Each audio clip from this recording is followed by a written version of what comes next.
bless America. No, they ain't never blessed America. God They gave us niggas and Mexicans. His grace on me. Oh, that's fucked up. That's a good one right there.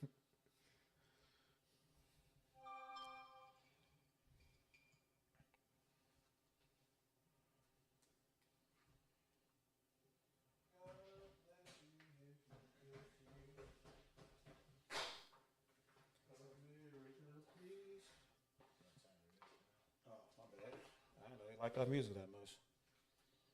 Kanji, tell us about the question you be asking young ladies out there.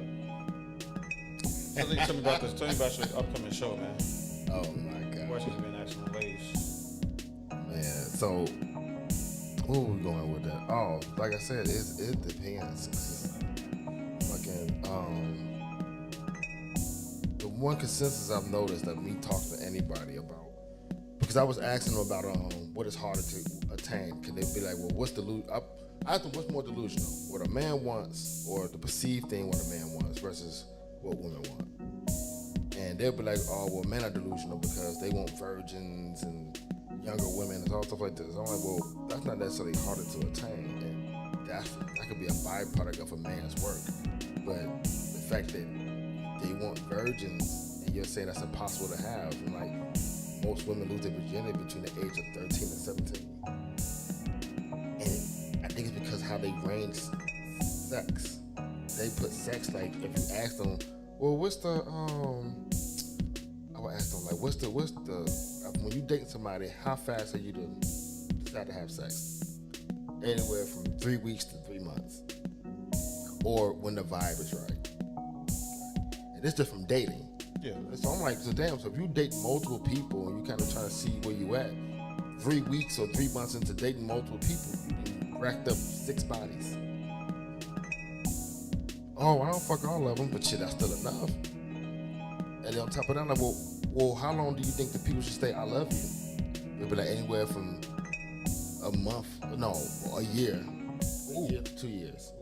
Well, we're at marriage about 2 years. So the one thing that you don't want men to get, that they have to prove themselves to, you don't give enough time for them to prove themselves even worthy of having. But I'm like, shouldn't you have I love yous and at least an engagement ring before sex becomes talking to conversation? Nope, I just gotta know what I'm looking with. I gotta know what I'm working with. Ooh. It's the craziest shit. Very interesting. Debbie does speak to the current, not necessarily the culture, but it is the culture, but it does speak to the fast-pacedness of updating these days. Yeah, I like real quick though, like there's things called nap date. Like that's the rotation. What is a nap date, you ask? Yeah. What do you think it sound like? I want you to take a wild guess, and I bet you're gonna get it on the first try. No. Yeah. No. That's what they doing. That's crazy.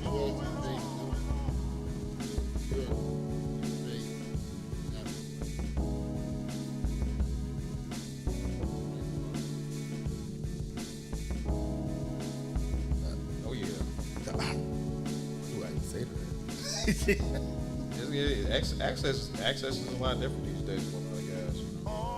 But we've entered into a more egalitarian society. I mean, I don't think it's. I mean, depending on like the two people, it could be. I don't think it's necessarily a bad thing, but it just depends on what you're kind of dealing with, and the maturity levels, and there's a lot that kind of go into it, and a lot of different people have a lot of different types of opinions regarding it. We are definitely straying far away. If you, I think I'm gonna put it this way: if you think it's rights, right, that the framework of the culture of dating culture should be like the traditional stuff, then we went far away from that. You know what I'm saying? For multitude of reasons. And I don't know what they did over in Africa. You know, so maybe they was having nap days over in Africa. You know what I'm saying? Like I said, things now in America is like I said, there's a lot of new standards.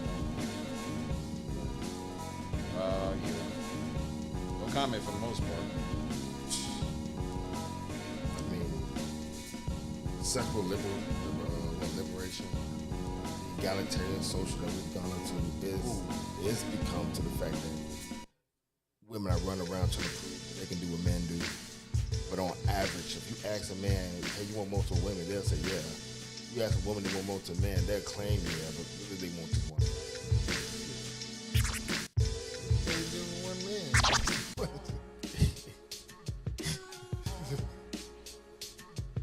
I think the culture has changed so much. We have to find a new one. But what that Man, establishing a normal that's gonna be widespread throughout the entire country, let alone like God forbid the world. And no, two people can't decide. Two people can't agree on anything. Damn it, anything to do with like politics. Now to create something that everybody's gonna adhere to regarding dating dynamics or relationship dynamics. I mean, at one point it was It was so much simpler then though, because I think things back then was like it was easier to be like the stay-at-home wife. It was easier to bring home all the money and all that stuff, and just adhere to traditional gender roles and stuff like that. But like and with the economy fluctuating the way it is, with your kids being exposed to things we've never been exposed to, me and you and everybody else in this basement. It's gonna be it's establishing something that is far removed from just a centralized Christian mindset, westernized ideas, sex and stuff like that. And it's just it's manifesting. It's I don't know how else to really put this. It's creating what it's doing is adding a whole bunch of new opinions to America, and everybody everywhere's they're adopting a little bit from Christianity. They're adopting a little bit from Islam. They're adopting a little bit from what they see on YouTube.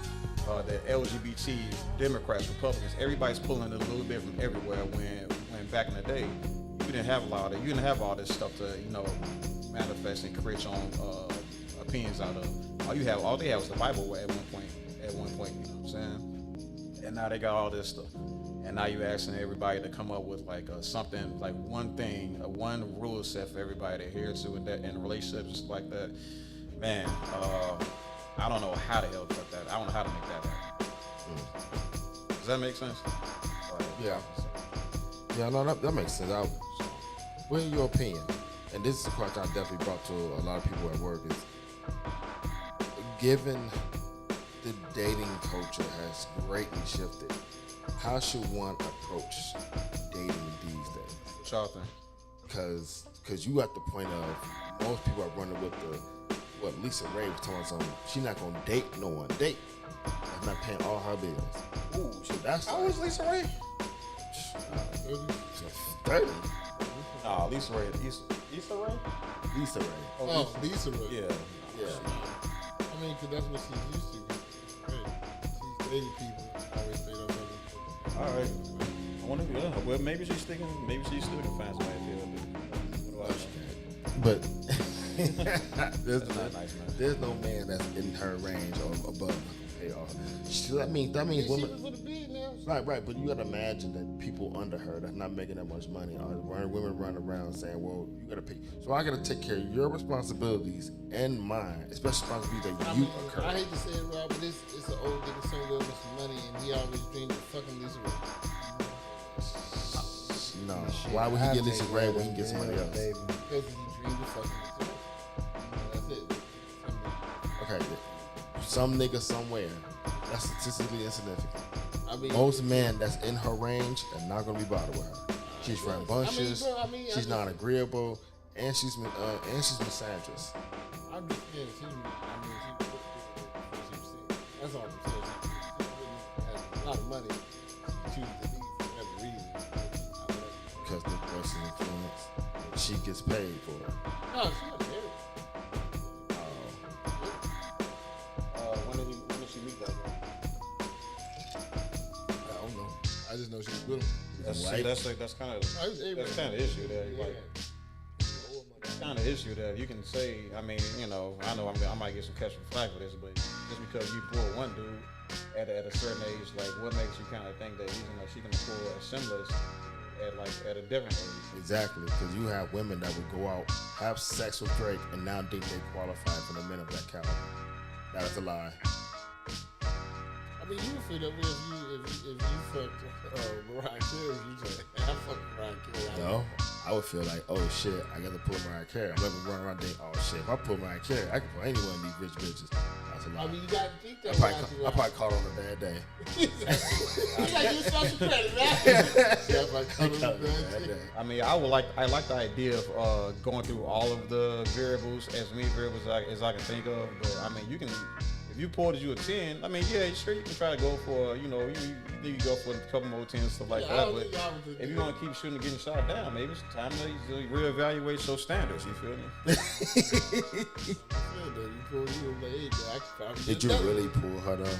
I mean, More than likely you didn't. More than likely she was rich and bored. You was available. She got her dick area kind of dry. You was ready and ready. Women do be saying they bored. I'm just saying. Yeah. Women do be talking about they bored. Okay, you say that right. In my mind, I pulled you. I don't give a fuck. It's about perception. So you choose delusion. Delusion? No. That's In what your I saw. mind. No, you tell me what you want me to see. I didn't see that before you said that, bitch. I didn't see that. That was part of my imagination. That didn't happen in my head. Nah, see, what Kanye's is getting at is he don't want you to go. He don't want you going down the road of being lonely until you find you another 10. You can lose a lot of time waiting on Mrs. Right. That may happen, but once they seen that I hit Mariah Carey, that should bring more teams. It shouldn't bring a less quality. Most women in that range are hypergamous. So even though they might be curious of how the fuck Mariah Carey went with you, she would be chastised for it. You'll be praised. You'll be praised. She'll be chastised. No, she's right. It's also because I was just pussy off this year. That's all I'm saying. And you can try to get your bad side of the coin. That's not on the side, okay? So good side sometimes too. One more numbers. So the likelihood of you getting more 10s because you caught Mariah on a bad day. You keep saying a bad day. It could have been a good day. I'm mad that you throwing out the bad day and crazy guy. You caught her. You know, All right, well, let's challenge him then, Kanji. And all right, how would you feel if you caught her on a good day? Static. Exactly. So how would you feel if you caught her on a bad day? It's the same. So I'm just saying, Because if you either way, I still win. you definitely still won, but the thing is, you have to move on. You have to move on from Mariah Carey. So now you're pivoting to a new relationship. So knowing that you got Mariah Carey on a bad day, do you think you can approach another woman on? Oh no, but that's what I'm saying. I would see, but that's because he threw that in my equation. I would have never assumed that I caught her on a bad day. I was saying I caught her on a good day. I would have never thought so negative of myself. So he's not choosing delusion. He's choosing I don't know and I don't care. So hey, I would it. I ain't mad at him. Jesus Christ. All right. Who else got something to say? Oh, that's he Hollywood. He Hollywood Right, now, he so ain't we part can't of the talk to him conversation right no now. more. He We're waiting below for the him. show to start. We're just peasants. Texting this agent right now. Why y'all got me here? All right, hold on. Got a new movie coming up. Real ganjas. Shot us. You said shot us? Shot us. Who? Shot us. Shot us. Mm-hmm. That's you, Jay? You That's don't know. Tell me. You were supposed to say it's racist. You just embraced it. All right, man. We finna get ready to start the show, man. Do you know how to speak the dialect? You said don't know how to speak. Yeah. Speak patois, yeah. Speak something. Why you want me to speak patois? He's trying to be as racist. All right, we can I'm start. not. I was really curious. I know a bunch of Mexicans that don't know Spanish. Yeah, just put him a high Yes. in the bars. You know those Spanish things. How you Mexican don't know those Spanish? They for real. Full blown Mexicans. Both Mexican parents. They don't know Spanish. Generation, that can find too. I mean, obviously their generation, but yeah, they don't know that Spanish. That's why I was curious asking. They never embraced the culture, you know. Like shit. If I was Mexican, shit, I know I'd be learning some Spanish. Right. Now more than ever. Shit. So you said it's called Patois? No, patois. Patois. Speak Patois. Why you speak something like that? Like you sound like I already like said a colonizer. Speak Patois. Okay, I want to Show me your language. All right. Don't do it. You don't have to do nothing. Hold on. The way you said it. Go ahead, don't listen to him. Go ahead. Shit, man. All right. Anyway, Hey, yeah, I will go. you're not here to tell these niggas, man. Tell niggas suck your dick, man. All right. I will. You know what happened to you the last time you said that? You know what happened to you last time you said that? You can keep that shit up. It's going to happen again. That bitch. About to die. Oh, what the fuck happened? He don't want to talk about it. All right. Anyway, Chicago Black Delegation Podcast is a show dedicated to the reshaping and reclaiming of black culture in America. The intention of this podcast is to improve the conditions of blacks in America by way of platforming different ideas. At no point will the views shared on this podcast be the show's title. Conversation headers, individuals express ideas or otherwise should be interpreted as an attack on other groups, but rather as a means to greater end for blacks in America. Views shared by individuals does not represent these views shared by the Chicago Black Delegation Podcast, its staff, or guests, unless specified. What's up, everybody? Welcome back to the Chicago Black Delegation Podcast. I'm your host, HCAK High Thinking. Back again. But very special week this week. Very special week last week. Bro, we finally hit our milestone. Woo! We hit our milestone 1,000. baby. Yep, 1,000. Absolutely 1,000 subscribers. And I couldn't be happier to share with like the original members. You know what I'm saying? With the Chicago Black Delegation Podcast. So y'all go ahead and introduce yourselves and tell us what y'all about. Starting with you on the left. Oh, me? Yes. You're the one that got anything real going on. True. But you already know, man. It's your boy J. Rashid, man. We back. I've been out for a couple of weeks, you know, working on these shows and stuff, working. But man, we back. 1,000 subscribers, man. Shout out to y'all, man. Y'all really did y'all thing. Y'all really did y'all Don't thing. do that. Don't do that again. Come on, man. I got to represent. Him and Real, my favorite people on here. No one likes you. Nobody likes you. No one likes you. Fuck content. I don't know what I'm about. Would you Fuck let Jay finish his intro, please? I'm sorry, but he No, I was down there, man. Y'all got it. Tell them what you been doing with the studio and just finish. Actually finish, man. Come on, don't let them what I've been doing. heathens. All right, so man, we just wrapped up on the Michael Jackson show on the 1st of September. Now we're going into Lady Sings the Blues. And who was you on that? You was the king, right? Yeah. Yeah, you was the See, there you go, ladies. You remember the times? Yeah, man. Michael Jackson stole my wife. I had to. Right, so now you single for real. I had to get down on him backstage. You know. No, that's not what you would do. No, but shout out to Ed Y'all, wait, shut up. Hey, shut up. Goddamn. Yeah, that's a little clownish though. no, but man, shout out Ed Hollis, man. He does his thing though. Okay. We getting ready to do Lady Sings the Blues and Living All Alone, the Phyllis Hyman story.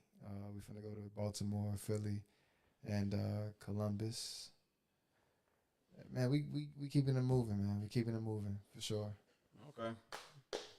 Theater 47, man. That's what's up, man. King Savage, could you please go next, please? Oh man, you know, 1,000 subscribers, man. It's a great joy to be here, man. You know, as always, it's fuck this bitch. I'll pass it. God damn it. Hey, yo, it's Kaji. I'm back on the mic again, man. Congratulations to my boy over there, man. Jay, man, you doing your thing. That's what's up. You know, you and Real, my favorite people on here. Stop holding No people one likes nuts, this man. bitch up in here. Why you always holding It's niggas fuck nuts King in your Savage. mouth, man? I'm the prize. You want to do this behind the scenes and on the scene. You should be ashamed of yourself. Baby. Oh, nuts, man. I don't like that shit either, man. Well, finish your little intro, man. Yeah, but yeah, guys, My name is Conj. I be holding nuts. gonna congratulate another black man on his success. Boy, anyway. Yeah, Now you that's want you to know raise my the next nuts. I hate it. No, you want to So, raise yeah. the nuts. Why you want to hold him? You want to raise him. Nigga's a wild boy. Anyway, for these fucking haters, 1,000 subscribers. Couldn't do it without y'all. Thank you for liking, subscribing, sharing, joining the conversation, man. We brought some different issues up here, different opinions, but the mission is always black. And fuck King Savage for life. Oh boy. Yeah, man. The big ups on those shares. So that's one of the biggest things that really get our names around. The shares. But thank you for the clicks. Thank you for the very colorful comments. We need to start reading these comments for y'all for sure, because they get pretty entertaining, especially with Kanji. Oh, them FBAs. Whoa, Them boy. FBAs don't fuck with your boy. ass. No, they don't. They don't like you, man. Listen, I stand on business. What Oh, you talking about? all right. So you ain't take none of that shit back? No, but they can say what the fuck they want. I know the fuck I'm talking about. Oh, okay. All right, man. Shoot, they was talking all type of crazy shit. I know, right? Okay, but I'm sure, but that's like I said, man.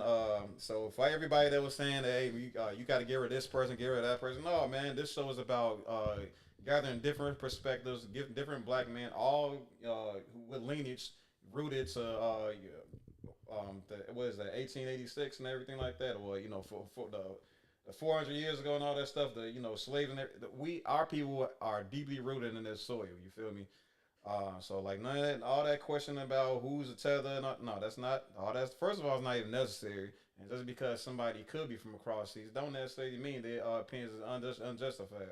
As long as they speaking from the heart, as long as they speaking what they truly believe, they can either be corrected or they can be right. So you gotta just actually take the conversation, take the argument for what it actually is, and cut past all that. What's that shit called? Ad hominem attacks and stuff like that. So. Like I said, man, the only way we're gonna get anywhere here as a coach is by having honest conversations. That's how we actually get to.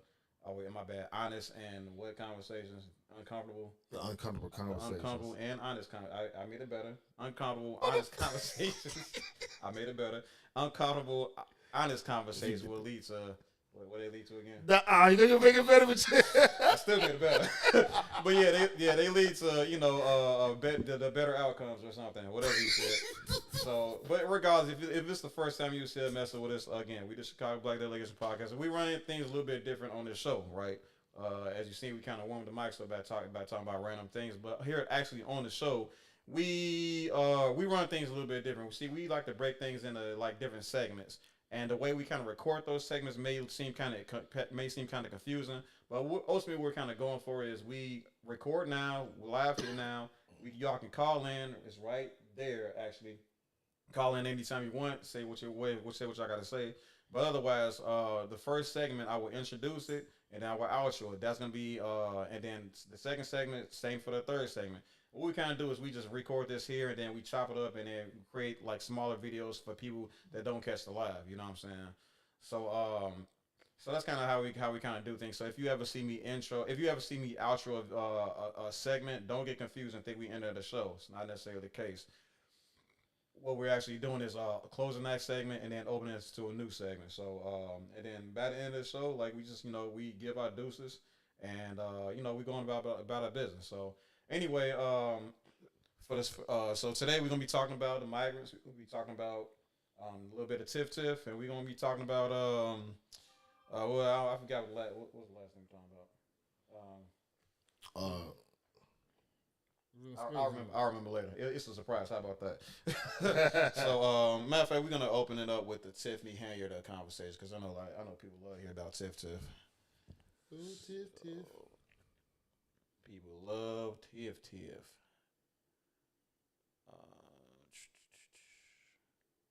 Oops. Let me close these things out. Cam Newton. Okay. So this is going to come. WGN, right? All right. So, welcome to the Chicago Black Days. Welcome to the Chicago Deck. Bro, I was about to say something crazy. Woo! Anyway, welcome back to the Chicago Black Delegation Podcast. I'm your host, AC, aka High Thinking. I'm here with my awesome guest, the Chicago Black Delegation. Well, I was about to give y'all a surname like an asshole. But here's my co-host here for the Chicago Black Delegation Podcast, and we are gonna take another look at Tiffany Henyard. Let's check it out. See what WGN has to report on. WGN investigates a party with a purpose. South suburban politician Tiffany Henyard threw a bash this weekend. She's trying to silence her critics amidst an ongoing federal investigation into her spending and leadership. And it is Let's run this back. I got a really bad habit of listening to things at 2 times speed and all this crazy stuff.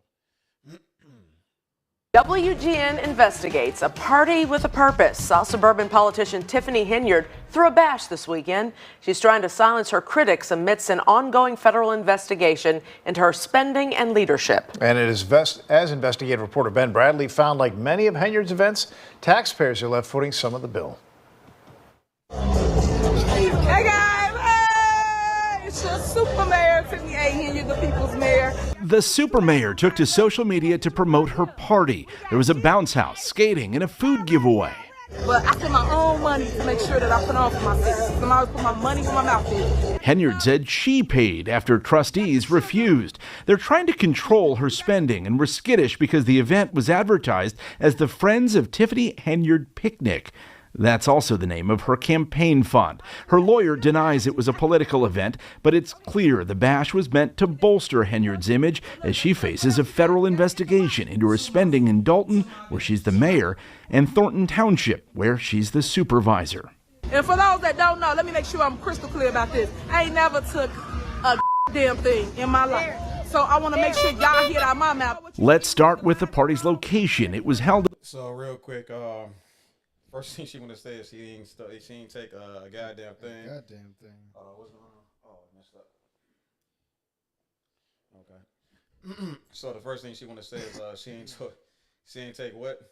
A Goddamn thing. Yeah. So about that, last time I checked, ma'am, you got caught up with I think Lori Lightfoot found out you spent about $3,000 on Amazon in one day. I mean, she stole now about 3.5 million altogether. There you go. Lori Lightfoot has been busy. You know what I'm saying? So for her to say that, I ain't take a goddamn thing to be as I mean, the paper trail is too long. The paper trail is too long. I mean, I don't know why you think you can use the township's money for your personal endeavors. I don't know who told you that you can do that, but that's not how that shit go. You don't use taxpayer dollars for you to have fun. Lori Lightfoot, a better attorney than she was a mayor, I tell you that much. Yeah, right. She sure know how to dig up dirt on people. I know, right?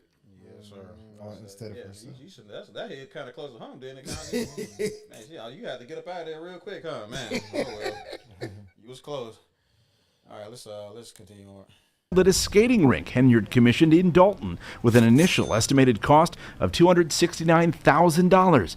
I guess how much money they made off that skating rink since then. Not too much money. It might. I think they can rent out for events, but like for it to be open for the public year round, no, that's not necessarily the case. But the price tag of $200,000 though, that's crazy. Man, y'all better find that and return the investment really quickly. Otherwise, y'all gonna remain to be in real trouble. AGN Investigates had to sue Dolton to get Henyard's administration to release credit card records, and we noticed a $17,000 charge to a roller skate wholesaler. I'm thinking that's for the roller skates that the residents never got a chance to use. Dolton trustee Tammy Brown says Henyard's rink doesn't keep regular hours. Skycam 9 flew over on a beautiful Friday evening, and no one was there. It's only open when she's there or she's having an event. At Tuesday night's meeting, trustee Andrew Holmes resurfaced. The Henyard ally is under investigation after a village employee accused him of sexual assault on a text. Yeah, we just discussed this a couple weeks ago when dude rushed the stage as ready to, getting his ass and everything like that, which is something I don't know what to say. So that's something we need to see. That's something we need to see more of. Like, you know what I'm saying? Men actually getting ready, like really extremely ready to hold, you know what I'm saying, predators like this accountable. You feel me? So, what do I do? Taxpayer-funded trip to Las Vegas. He denies wrongdoing and defends Henyard's leadership. If it's anything that was criminally done, it will be out there. The children are having fun, the families are having fun, and things are getting done. This was in the box. We got greens. I can't believe they actually got this dude to talk. Like, I don't. I'm talking about Andrew Holmes, man. I'm like, wait, they actually, because like, during the little meetings, all he do is say yes and no. And actually, I don't know, man. They say, boy, you need to say something more than yes and no. You know what I'm saying? For your image. Yeah, they people out here having fun. The freaky ass. Getting shit done. Ain't nothing getting done. We ain't having fun. That's why I told Shorty on Las Vegas. We ain't getting done. Unless I'm having some motherfucking fun. I'm sorry, y'all. That was bad, yo. Greens, beans, potatoes, you name it. Look at that. Henyard frequently promotes the township's food pantry, but she's been accused of distributing the boxes with. Oh, you say something? I said she lame as hell, acting like she really doing this Nina Brown shit, like she's supplying. That was that college that Thanksgiving song, the Black Thanksgiving theme song. I got greens, tomatoes. Yeah, you name it. Yeah. That shit was a hit, though. Yeah. That shit did go crazy. I was like, goddamn, my boys. Goddamn. Good time to be black. That's everybody.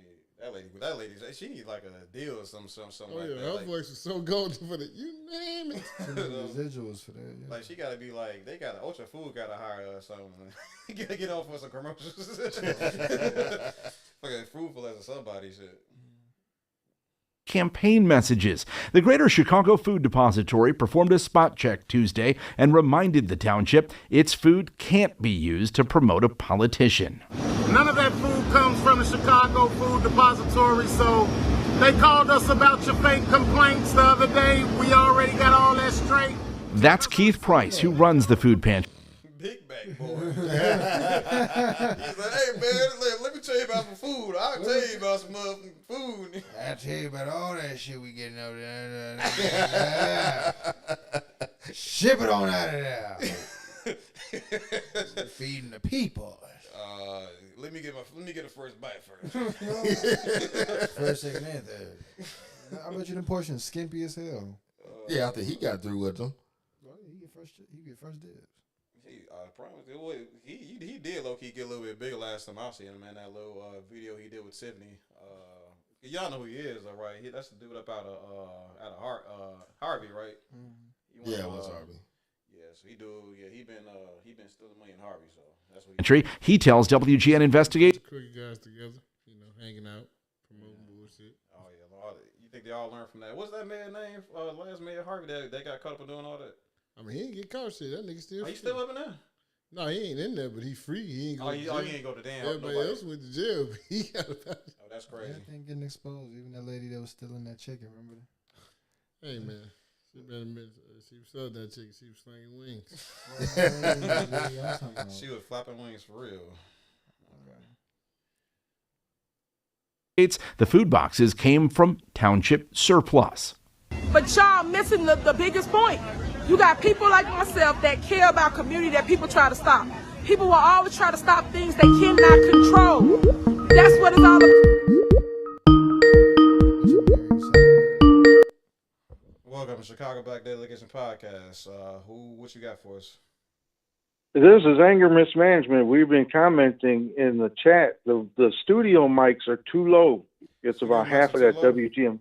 Oh yeah, it's about half of what so when I got to turn it up to hear the studio, and then when the WGM video comes out, I got to slam the video or the audio down because it's too loud. Thank you, sir. I appreciate it, man. I'm turning up. All right, no problem. Okay, bye. Yeah, good looking out. The reason I had that low. The reason I had that low is because. You good? Okay. Yeah, the reason I had it low is I'm getting a reverb. I appreciate the calls, man. Thank y'all for correcting us in the chat. Let me.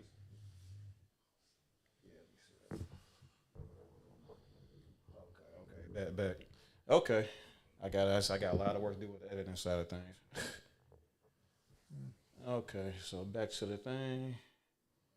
About someone young, vibrant, energetic like myself, who cannot and will not be bought, is the one that's constantly moving forward. Henyard has frequently been accused of mixing political and public money. Those newly obtained spending records show Dolton taxpayers footed the bill for more than $8,000 worth of hotel rooms during an event for Henyard's namesake cancer charity last year. The charity has now been shut down by the Illinois Attorney General. God wanted me to lead the people. God knew that I wouldn't take no mess. He knew that I would stand strong in the fire for you. The dysfunction in Dolton grows as trustees opposed to Henyard wrestle for control. The housing director says he's been locked out of computer systems, and there are questions about who currently has access to the village's bank accounts. Trustees opposed to Henyard say they're working to cobble together a budget that will begin to dig Dolton out of a multi-million-dollar deficit. Ben Bradley, WGN Investigates. All right, so what do y'all think? Y'all think Tiffany ever gonna go to jail? Is she gonna be held accountable for at least half the things that Lori Life is gonna pull out of the abyss or pull out of her records? I don't know at this point because if she garnered this much evidence right now and she's still running around doing what the fuck she want to do, Like she boldly at that. Right. I don't think nothing gonna happen. I think they might end up getting her like once she leaves office. Like I can see that. Yeah, it's a slow process. Like federal investigations do take a long time, and by the time they get all the evidence, they really need to fully convict her. Her term gonna be up. Like how long she been in office? 3 years, right? Oh yeah, 3 years. This she's gonna complete a full term for real. But as a supervisor of Thornton, she's just completing somebody else's term. Yeah. So she, and which is crazy because she actually not only did she take his term, she also took his income for that year for that so everything that was budgeted for that supervisor, it's going to remain in the budget. It's just that it's going to be directed in Tiffany Henyard's big account. So but yeah, so I don't know. I mean, yeah, I think she gonna I do like what Lori Lightfoot has been doing. I do like the effort she's been putting in. I mean, like I said, she pulled out that information regarding. How do I put this? The information that the trustees were locked out of in that little, I forgot, I think it was called Viewpoint, my Viewpoint. The information, like the receipts and all that stuff that they were locked out of, yeah, she pulled that information up and found out that, hey, this is a whole line of stuff that this lady's been, and others, because she's not alone in this. I'd imagine, I think the guy named was Keith Freeman has a lot to do with it as well. So like I said, this Lori Lightfoot is definitely putting in like a lot of work regarding holding this woman accountable and everything.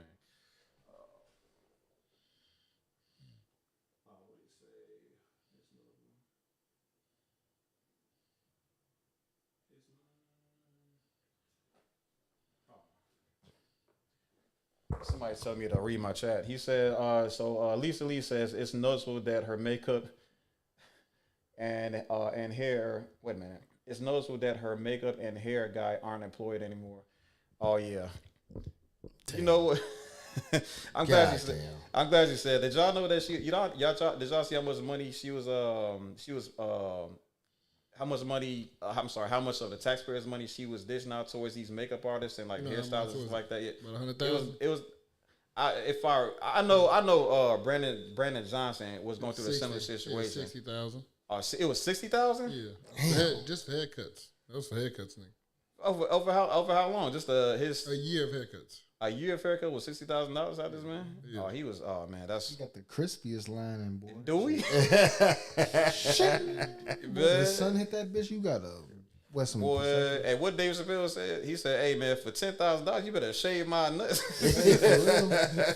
I'm talking about, I need a full body, you feel me? Man, bro, you gotta cut designs of my leg hairs, man. You got quit playing. But yeah, so I don't know how much it was, but I think it was like I was seeing like $7,000 like payments and stuff like that. So I'm gonna check it out. Definitely. I kind of did forget.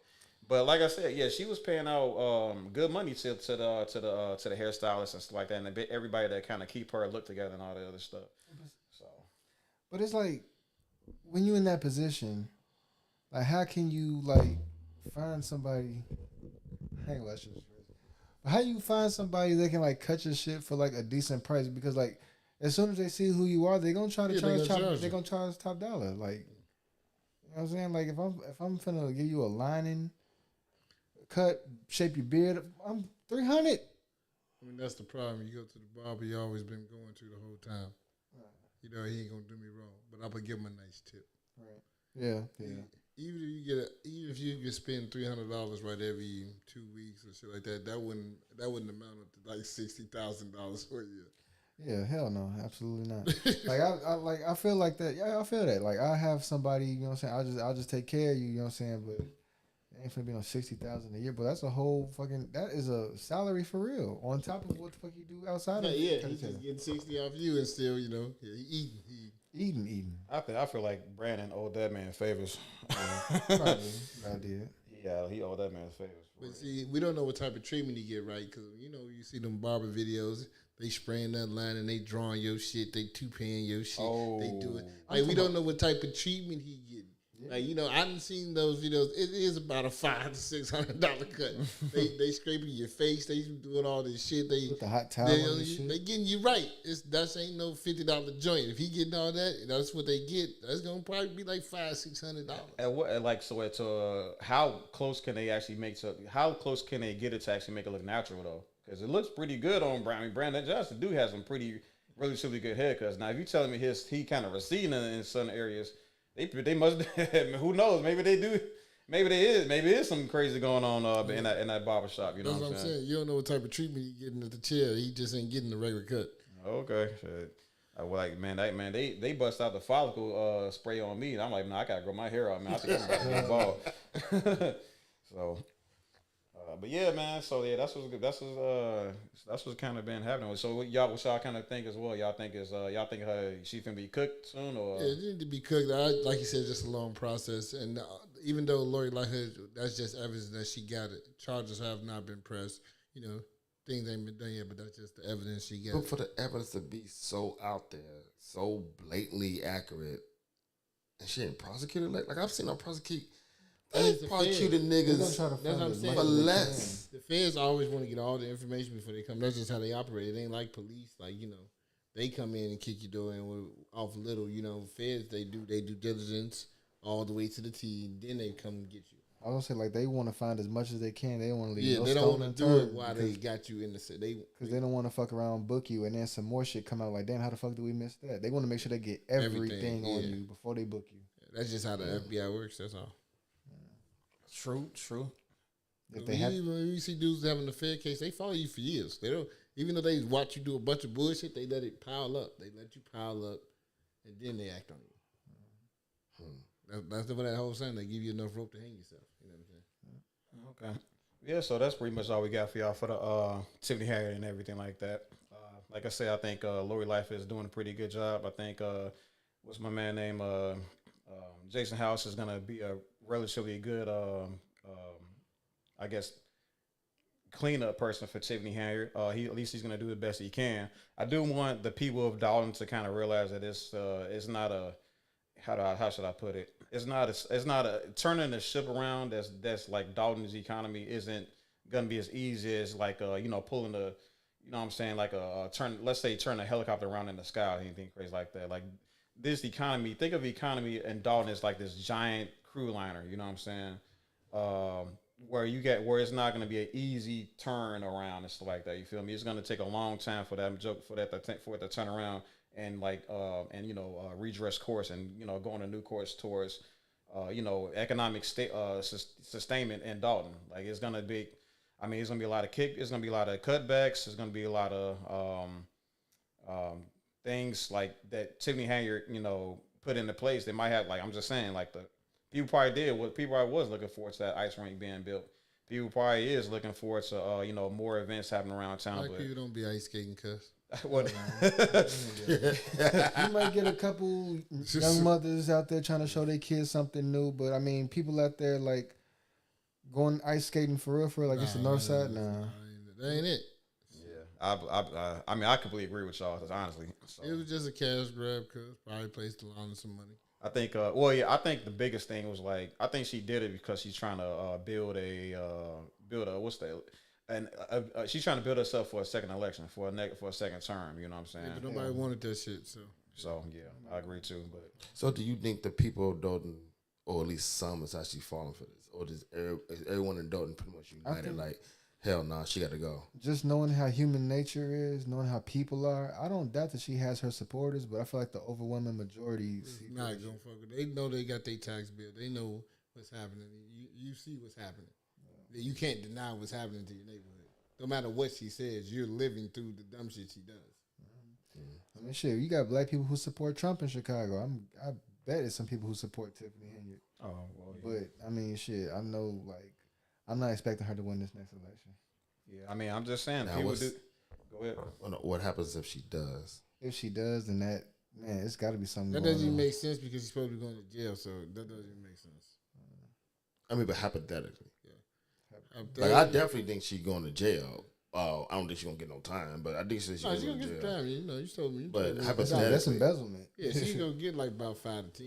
Yeah, she's going to get about 5. No, but if she does win, how would that? Like, what would that say? Like, You get arrested and niggas are stupid. If you voted for it twice, y'all stupid as fuck. Y'all really are. It's stupid as fuck. I mean, I'm just saying, people was going to those events that she was hosting. I think those are people she knew. I'm not even gonna lie to you. The people that got up there and said nice thing about it, I swear to God, those people she knew. Give me some free popcorn? Yeah. So you going anyway. I would have went to see what's to it. Like, I ain't buying their bullshit, but I'll go see what's to it. Isn't that amazing? Gotcha. It is. He was washing my finger. But yeah, man. So like I said, that's pretty much the update for Tiff, man. Like I said, I mean, as far as I'm concerned, I mean, it's what everybody kind of here said already. It's gonna be a long process before they put her behind bars. It would be pretty ironic if they actually do vote her in, and then they say, yeah, so about that, that Booker voice. So like I said, I think Jason House would be a really good, post, what I'm saying, next term, mayor. I think Jason House is gonna be I think Jason House is gonna do a good job of being mayor for Dolton. If not him, I think Kiana Bircher will be like my second favorite. You know what I'm saying? So as far as I'm concerned, man, we this has been like a quick update regarding Tiffany Henyard, and we definitely on our heels. We gonna be reporting the same things everybody else is reporting on, and let's see I can't wait to see what happens next with this young lady, which is kind of weird because I just thought about this, and this is kind of a sidebar conversation. They didn't do no. I don't think there was a town hall this month. No, you're right. They didn't. Yeah. So that was kind of, I guess they must have canceled it or something like that. I don't know. Yeah, I don't know what that was about. So I was definitely eagerly waiting for it. But. She probably didn't want that negative press to affect this little party thing. You think it has something to do with her not having a makeup team? Damn. Shit, who knows? Could be. So yeah. So anyway, this is the Migrant. Okay. Yeah. But I was gonna say, man, I would be like one motherfucker. At the event, I just be that one dude eating the popcorn, like, yeah, this is nice. Stale ass popcorn.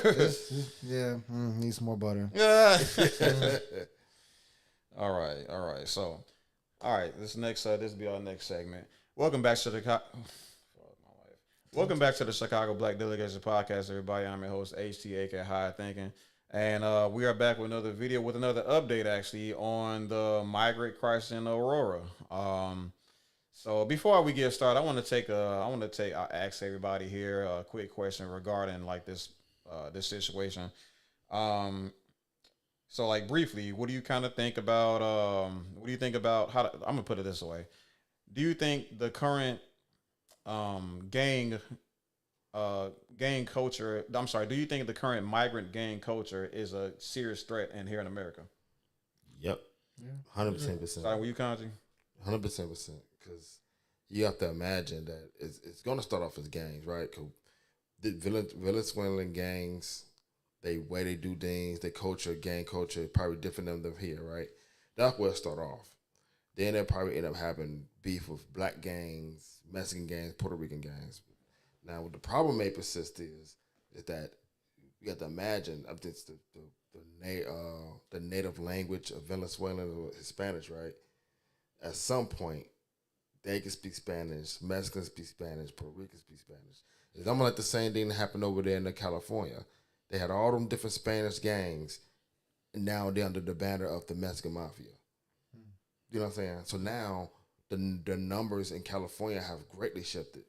I don't know what it is at this present, but I know when the last time I seen it, probably like a year or so ago, it was 60,000 Mexican Mafia members and only 19,000 Bloods and Crips. Oh, wow. Gang population demographics. I mean, I think they said the Mexican gangs can always kind of outweigh the black gangs because they connected to Mexico. They have in supply of soldiers. Right. So then you got to look at Venezuelans in South America. Now, granted, their culture is very different. They may not get along there, but here they're going to have a common goal. Yeah. Then it's going to go from a gang war to a race war. Let me explain though. Culturally, Hispanics don't like Venezuelans. No, nobody said there. Mexican. They're there. No, even here, like a lot of them, they ain't fucking with them like that. They're not. But that's why I'm making the comparison to the mob, yeah. to Mexican mafia. But that took years for that to happen. It did. You know, that's just one. You know what happened? It was one dude that was probably cool, and he can probably maneuver through multiple sets, and he formed that banner. It started in prison. The different Hispanic cultures in prison came together to fight the Mexican mafia, right? So when they had people getting out, they united the different outside, because they was united in prison. That's how it kind of goes, right? So then what happens when you have the different Hispanic gangs, and remember they all speak the same dialect. So they have some camaraderie understanding with each other. They do. So then what happens? We turn to a race war.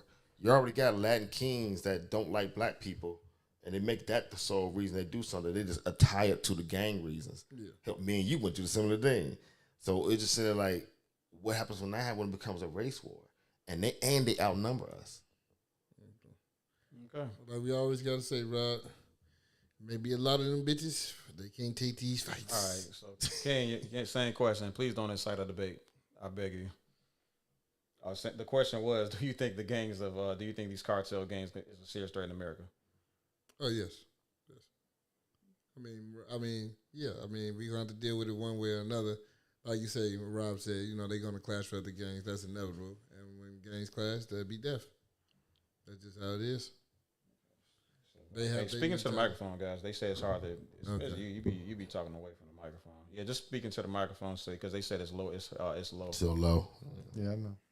I don't want to turn it to too high because things kind of happen when I mess the audio up. Yeah, as you saying, King? No, I was saying when anything gangs clashing, there will be war and there will be death, and that's why I believe that's why they situated a lot of the migrants in the black neighborhoods, because they want us to fight them. They want us to have this confrontation with them, so yeah, they didn't put them nowhere else. Gotcha. Interesting. And for everybody, you know, just to clarify for everybody, or just to be fair for everybody, it's not just, you know, blacks in here like living here, but obviously like only black people primarily are in these gangs. So the people that are, you know, surrounding these areas is, you know, not just obviously not just black people. There's gonna be other people caught in the crossfire as well. So I'm just saying, like, don't let this be just a black thing. Don't let the blacks, you know what I'm saying, your neighborhood be like the only ones fighting, because this type of thing like affects everybody. I mean, no matter what happens, no matter who they fill these vacant and abandoned buildings with, like it's gonna find its way at your doorstep as well. So as you see everybody else getting involved in like local politics and like local outreaches and protests and stuff like that, don't be afraid to, you know, lock shoulders, lock arms with us, you know what I'm saying, and fighting this huge mistake that our government is you know, befalling us with, or just making us deal with. So Jay? I mean, yeah, of course I can see it becoming like a real problem, like with the MS-13s, how they was doing their thing in Texas, Mexico, Arizona, you know, Southern California. Like their culture, like it's so different from up here. Like Venezuela, like they damn near lawless out there. So you know what I'm saying, by them coming up here, it's like carrying that same attitude. It's like, what the fuck? Who do you think you are for real? For real? Like they doing shit like motherfuckers couldn't dream of doing, and now they sitting up here taking over, and it's like it's not gonna sit well with people. It's gonna cause a race war, like, you know, even Kanji said, like it's gonna end up building up to that. And I find it really remarkable that they ended up linking up in jail under one common cause. Like that's what the hell we need to do, but yeah, people don't see it that way. Everybody want to be for themselves, but they like, we're all here. It's them against us, so we might as well just band up. Yeah, I mean, you know, and the funny thing is, like, I would say socially, culturally, even it's like it likely stacks up that way. But like, if you kind of take a step back and just, I would argue, if you take a step back and see like a slightly larger picture, just see how the science kind of dictates this. You'll realize that these are you know, a group of people that came from the same place, and they all speak the same language, and the other people that speak their language ain't on their side. You know what I'm saying? For the most part. I mean, like, I'm sure there's, well, you know what? Legislatively, they are definitely on their side. Just let's put that out there first and foremost. But like, you know, the people and stuff like that. There are like a lot of Latinos like showing up to these town hall meetings, like, and like displaying their discontent, their anger towards the leadership, towards Brandon Johnson and stuff like that regarding placing these migrants in these keeping Chicago as a sanctuary city. So like, just want everybody to know, like, there's not just one opinion regarding amongst the Hispanic community regarding these immigrants or these immigrants. Yeah. So the point I was making was don't like I said, just sorry, I think I lost my train of thought. Yeah, I'm just kind of keep it at that. Like that. So like I said, for the most part, dang, I hate I lost my train of thought. What's the last thing you said? What about the like the culture class? Yeah, the culture class. My bad. So, like I said, just how things kind of stacked up was like, yeah, these people came from the same place. The people that's up here are either like kind of iffy about their union with the migrants, or I'm sorry, the immigrants, and then so they kind of just all decided, like, you know what, we all we got. And it's not like they can reach out to blacks and like speak, because they don't even speak our language. So like, it's like naturally, like it's like natural selection. I want to say, I'd argue, with it, like natural selection. So them, natural selection, pin them together, made them unionize, and made them realize that, okay, we either gonna, be stagnant, despite the circumstances, despite not being able to work. Not having anywhere to go, and whole time, most of these motherfuckers hate us. I mean, they got TikToks, you know, they a lot of them can't translate, and some of them they probably do have their own forms of propaganda. You know what I'm saying? And depending on how that propaganda like flows, I mean, yeah, it's gonna get to a point where things could get violent for not just them but us as well, because we're gonna be caught up in, we can't get caught up with this, obviously. So, but enough of my opinion. Let's see what this news source has to say regarding the crisis. Or I'm sorry, the police. I cannot wait to hear what he has to say about this. He ain't.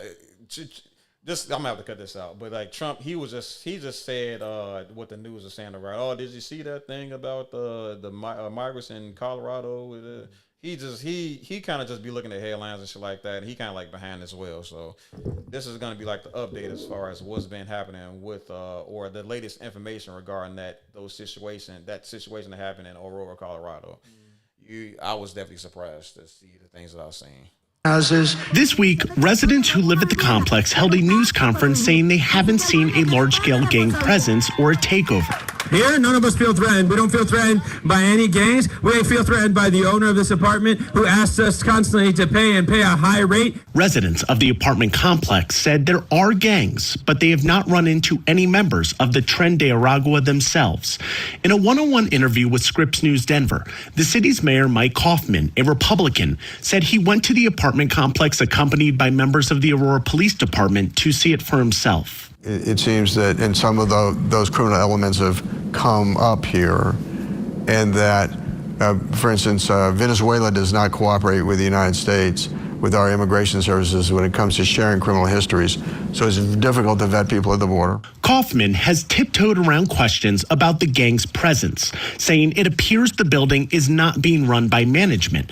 But when pressed on whether he has received confirmation from authorities on whether TDA is present, he has said he is not. I think people are excited about that, it's a transnational gang. And, I'm obviously concerned about it, but, quite frankly, to me personally, what matters is we get these people off the street.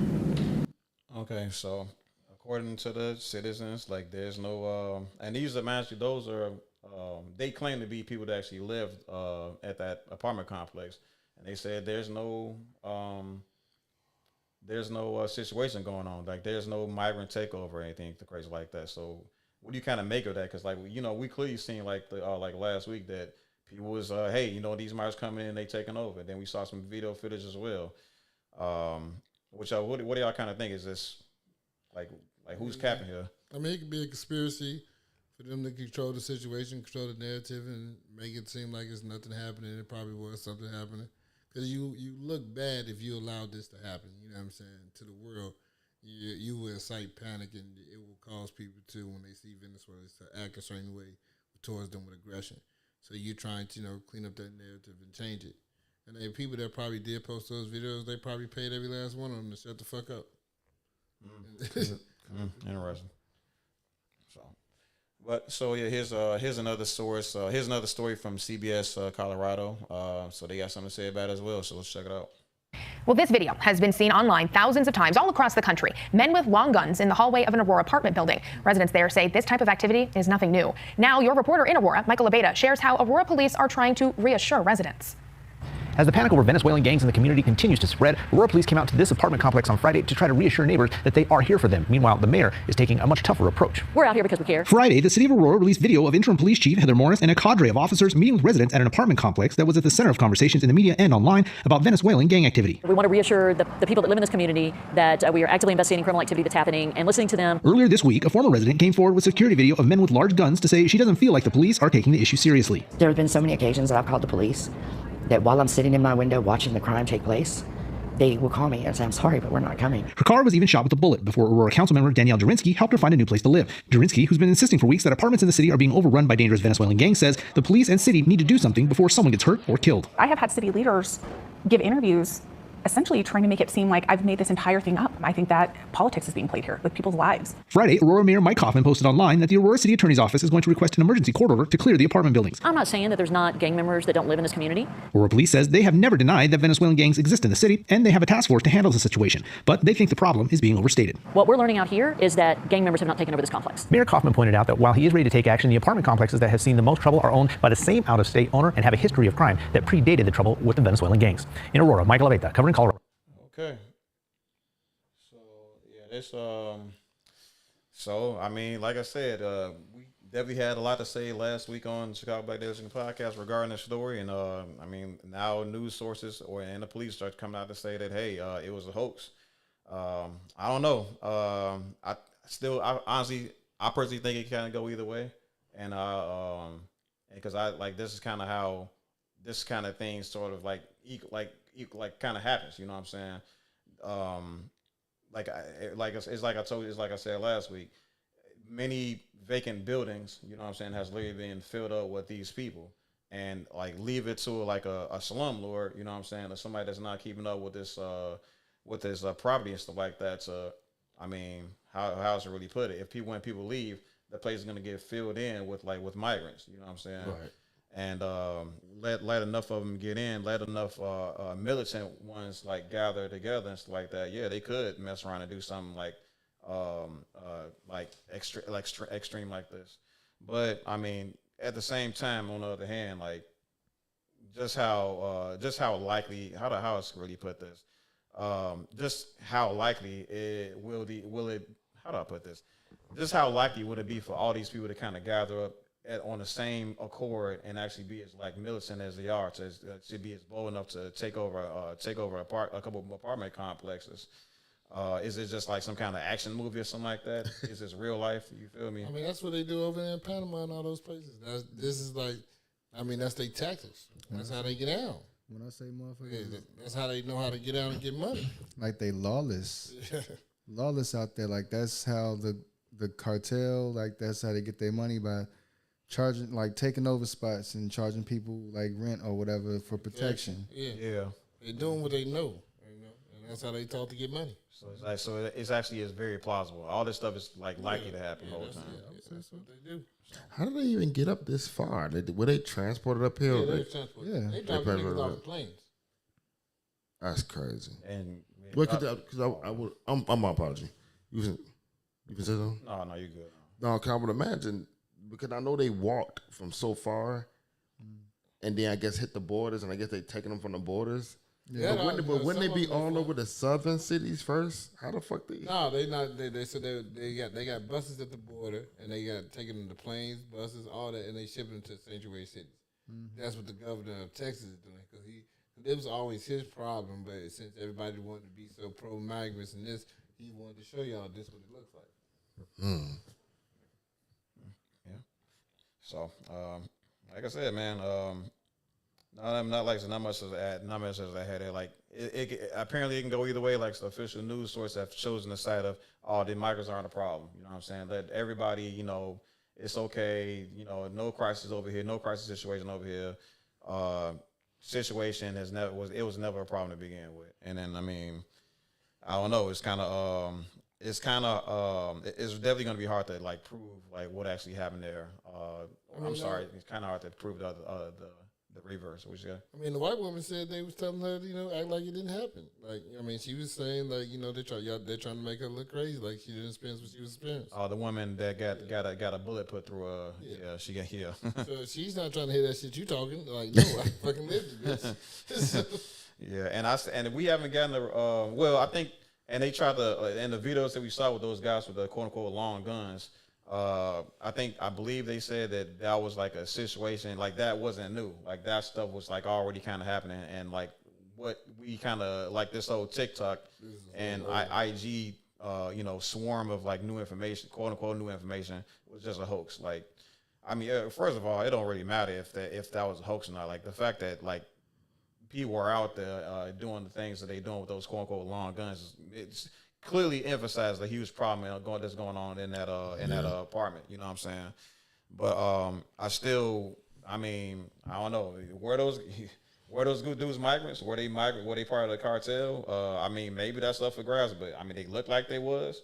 So but what do I know? I guess right. I guess that's the point. Like that's the point of like contentious information, but.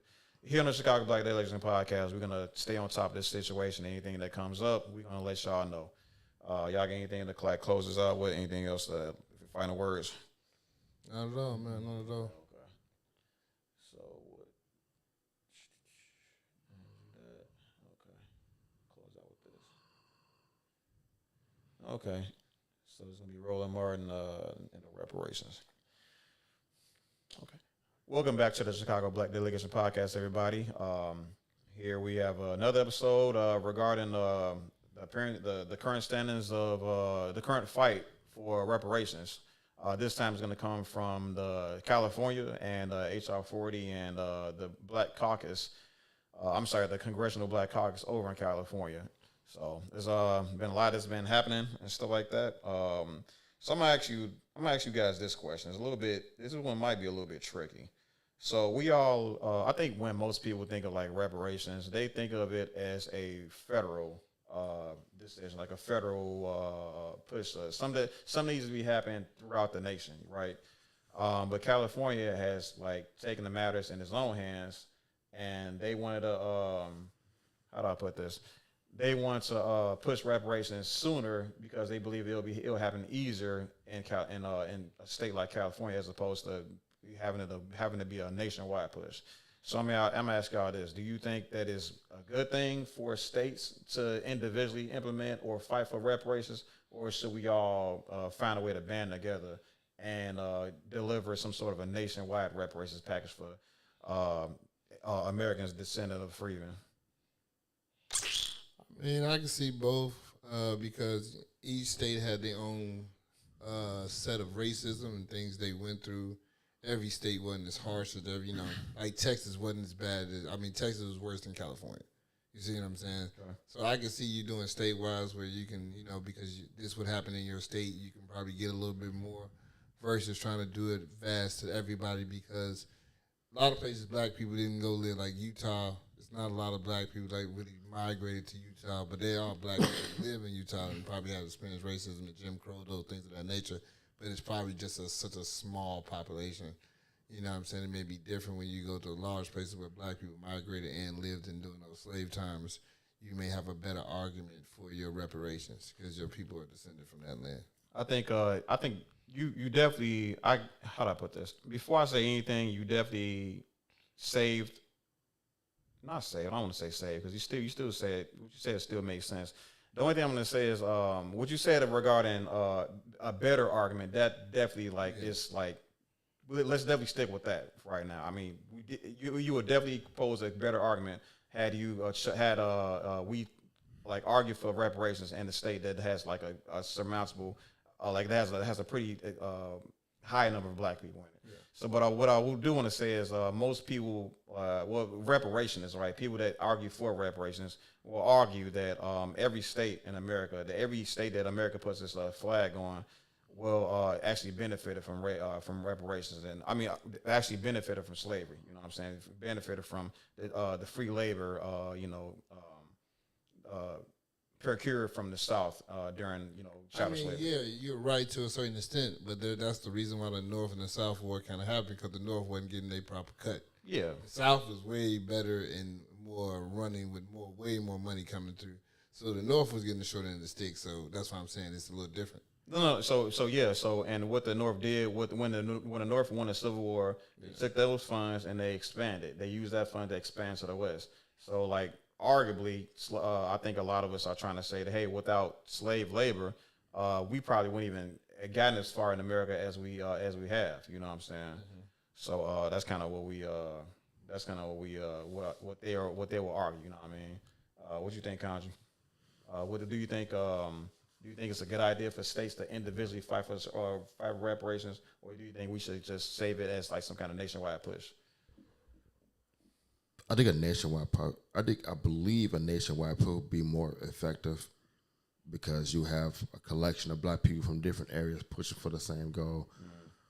But to King's detriment, he probably is right, because there's a certain number of black people per state. And then I've worked out west, Utah, stuff like this. The number of black people out there is not as strong as it is here. Okay. And that's even to say those black people out even that way are even, or like you said, descendants of free men. Yeah. Okay. Jay, you got an answer? You said, do I have an answer? Yeah, you do it. I mean, yeah. Like, do you think we should push forward? You think it's good for us to be working towards state reparations as opposed to federal reparations? I ain't gonna lie, man. These guys pretty much took the answers right there. Like nationwide, I mean, who's to say that would be good for the, you know what I'm saying, a lot. Maybe state would be better, you know. Yeah. But I mean. So I think I like the idea of a federal reparations push. Unfortunately, it's just a lot. We didn't, I don't think it's enough. I definitely don't think there's enough people that's going to be supporting reparations amongst House of Representatives that represent the country and state senators.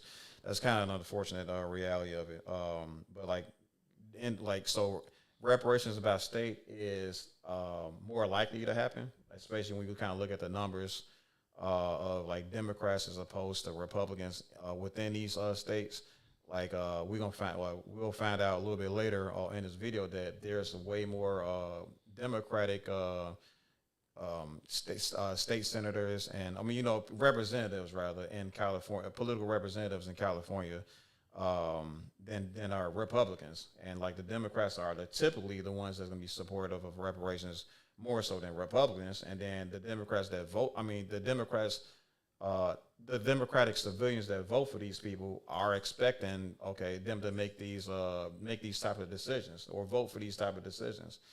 But I mean, here we got some and unless we get surprised like a situation like this. So let's take a look at what Roland Martin uncovered from Stephen Bradford, who has a very dominant voice, a very high position within. He was a state senator. That's all I'm trying to say.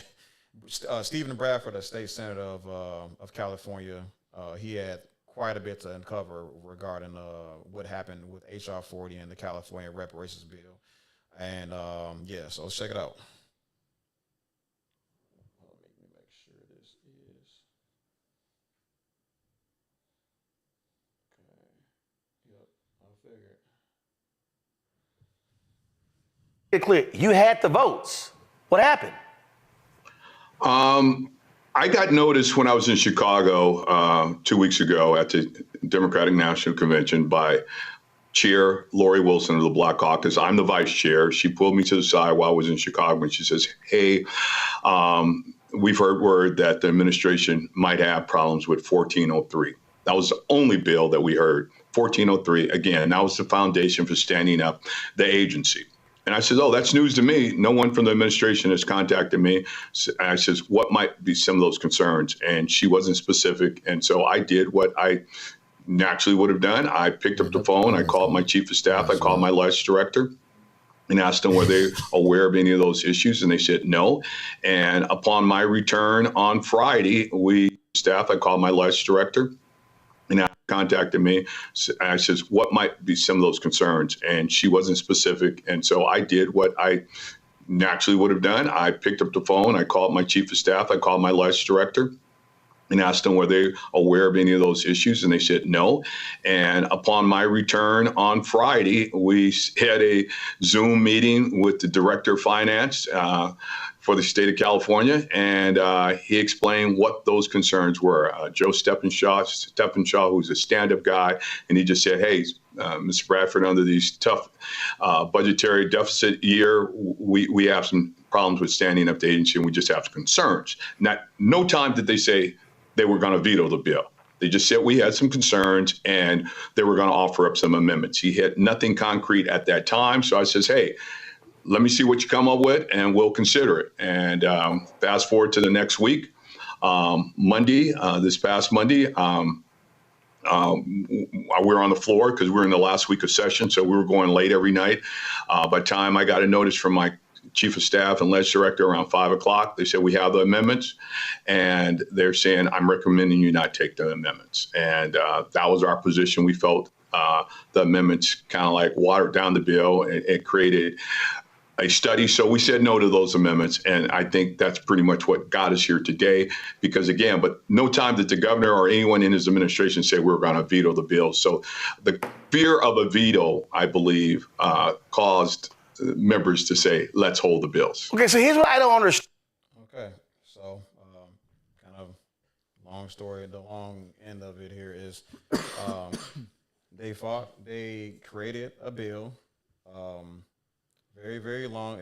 I think it was like over 1,000 pages, 1,100 pages, if I recall correctly. And it was broken down into 14, 14. You said amendments, right? Yeah, 14 amendments.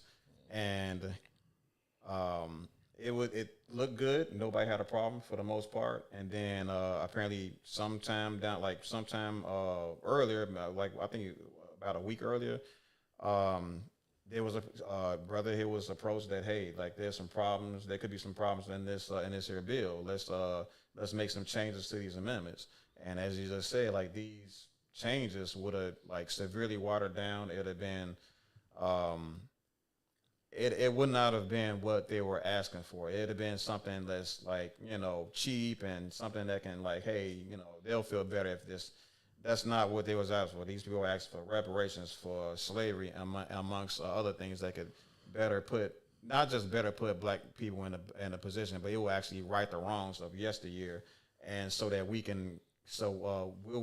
be able to build from what we should have had this entire time, what we should have had the entire time. It's like this is an entitlement more so than it is a restorative effort.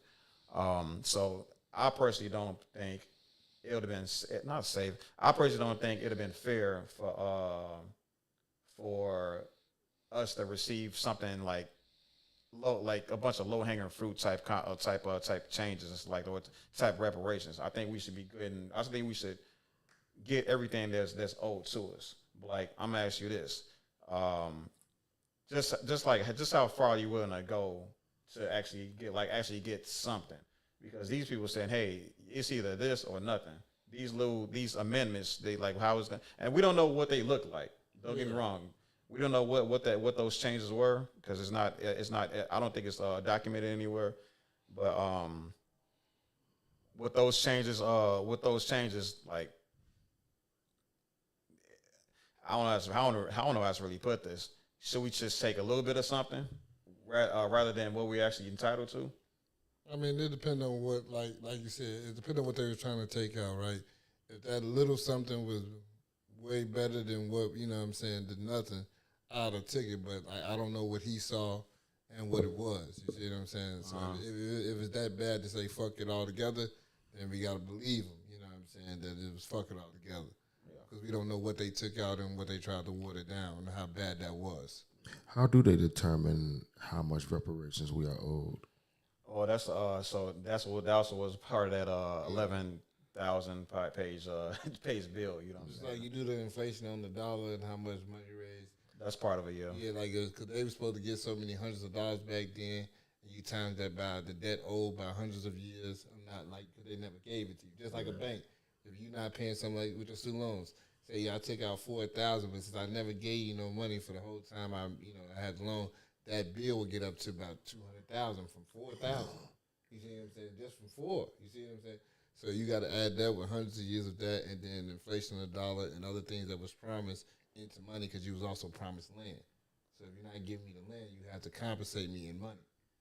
Okay. So it'll be, that's why they know when they crunch the numbers. That's why they like, that's a lot of fucking money.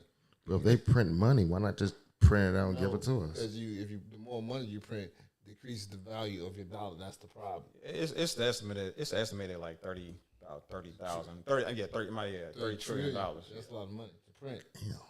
So if you print, say we print $30 trillion, right? That will fuck up our whole economy. You see what I'm saying? Because that money technically, it's not really worth nothing.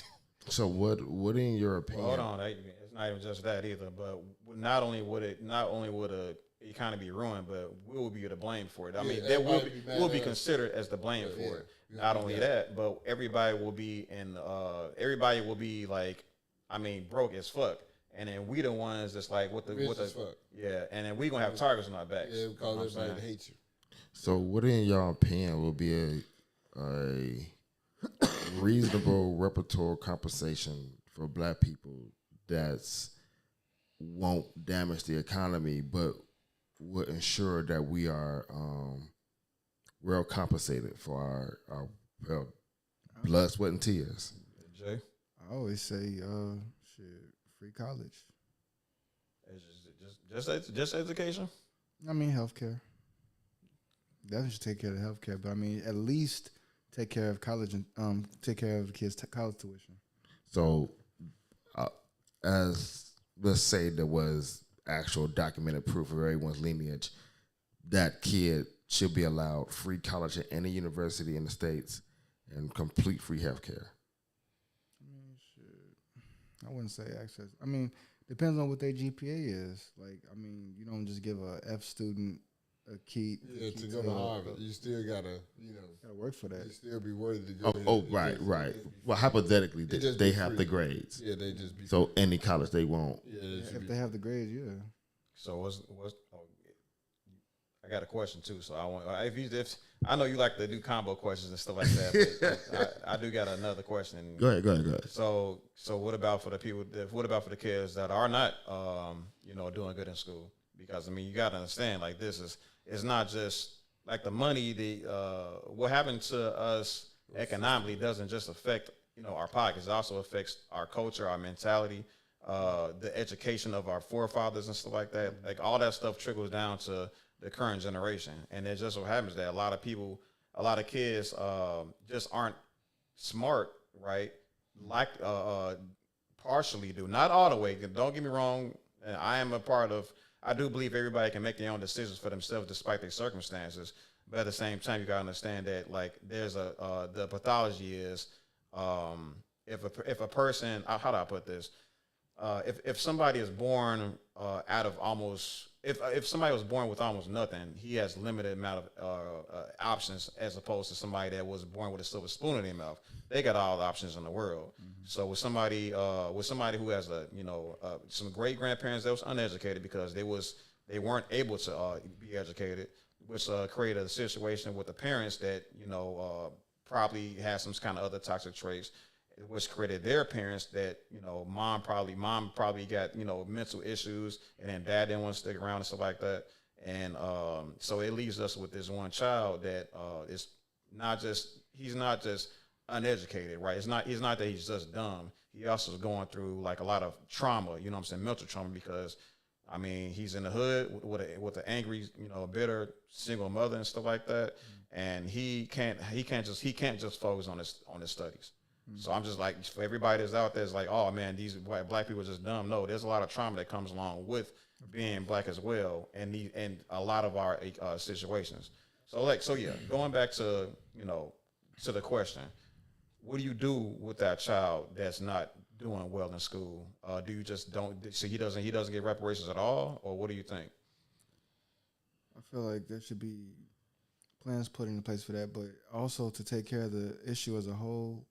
I feel like they should invest in like counseling, mental health stuff to teach mental education, financial literacy in inner city schools to teach kids, you know what I'm saying? Like college may not be for you, but you can learn a trade. Yeah. It's a class for everything in here to learn how to make money in some way, shape, or form. So I mean, college may not be for you. You know what I'm saying? It's not for everybody, but there is something that you can learn to make money and get you a decent living. You know what I'm saying? Instead of just not knowing nothing and just bouncing around from, say, like restaurant jobs, fast food chains, or scraping the bottom of the barrel. You know what I'm saying? Like it's too many ways out here. You know what they could do? Well, hold on real quick before you change subjects. I think part of that trade thing you just said, one thing that needs to also be talked about is the fair employment, you know what I'm saying, amongst like these type of corporations. It's like there's quite a bit of people saying they're being locked out of these programs because of the color of their skin. Like we had like David from like a couple months back. He said that a lot of black Americans just didn't have access to those union jobs because union jobs did not accept black people. You know what I'm saying? And there's things, and I mean, there's I think, I don't know if it's California, but yeah, black people are like are pretty angry with like the way that Hispanic businesses have been hiring. It's like that. They, you kind of know how it goes. They hire they hire their own people first a lot of the time. And they're, like I said, there's black people that's kind of just been calling that out, you know what I'm saying, throughout the country.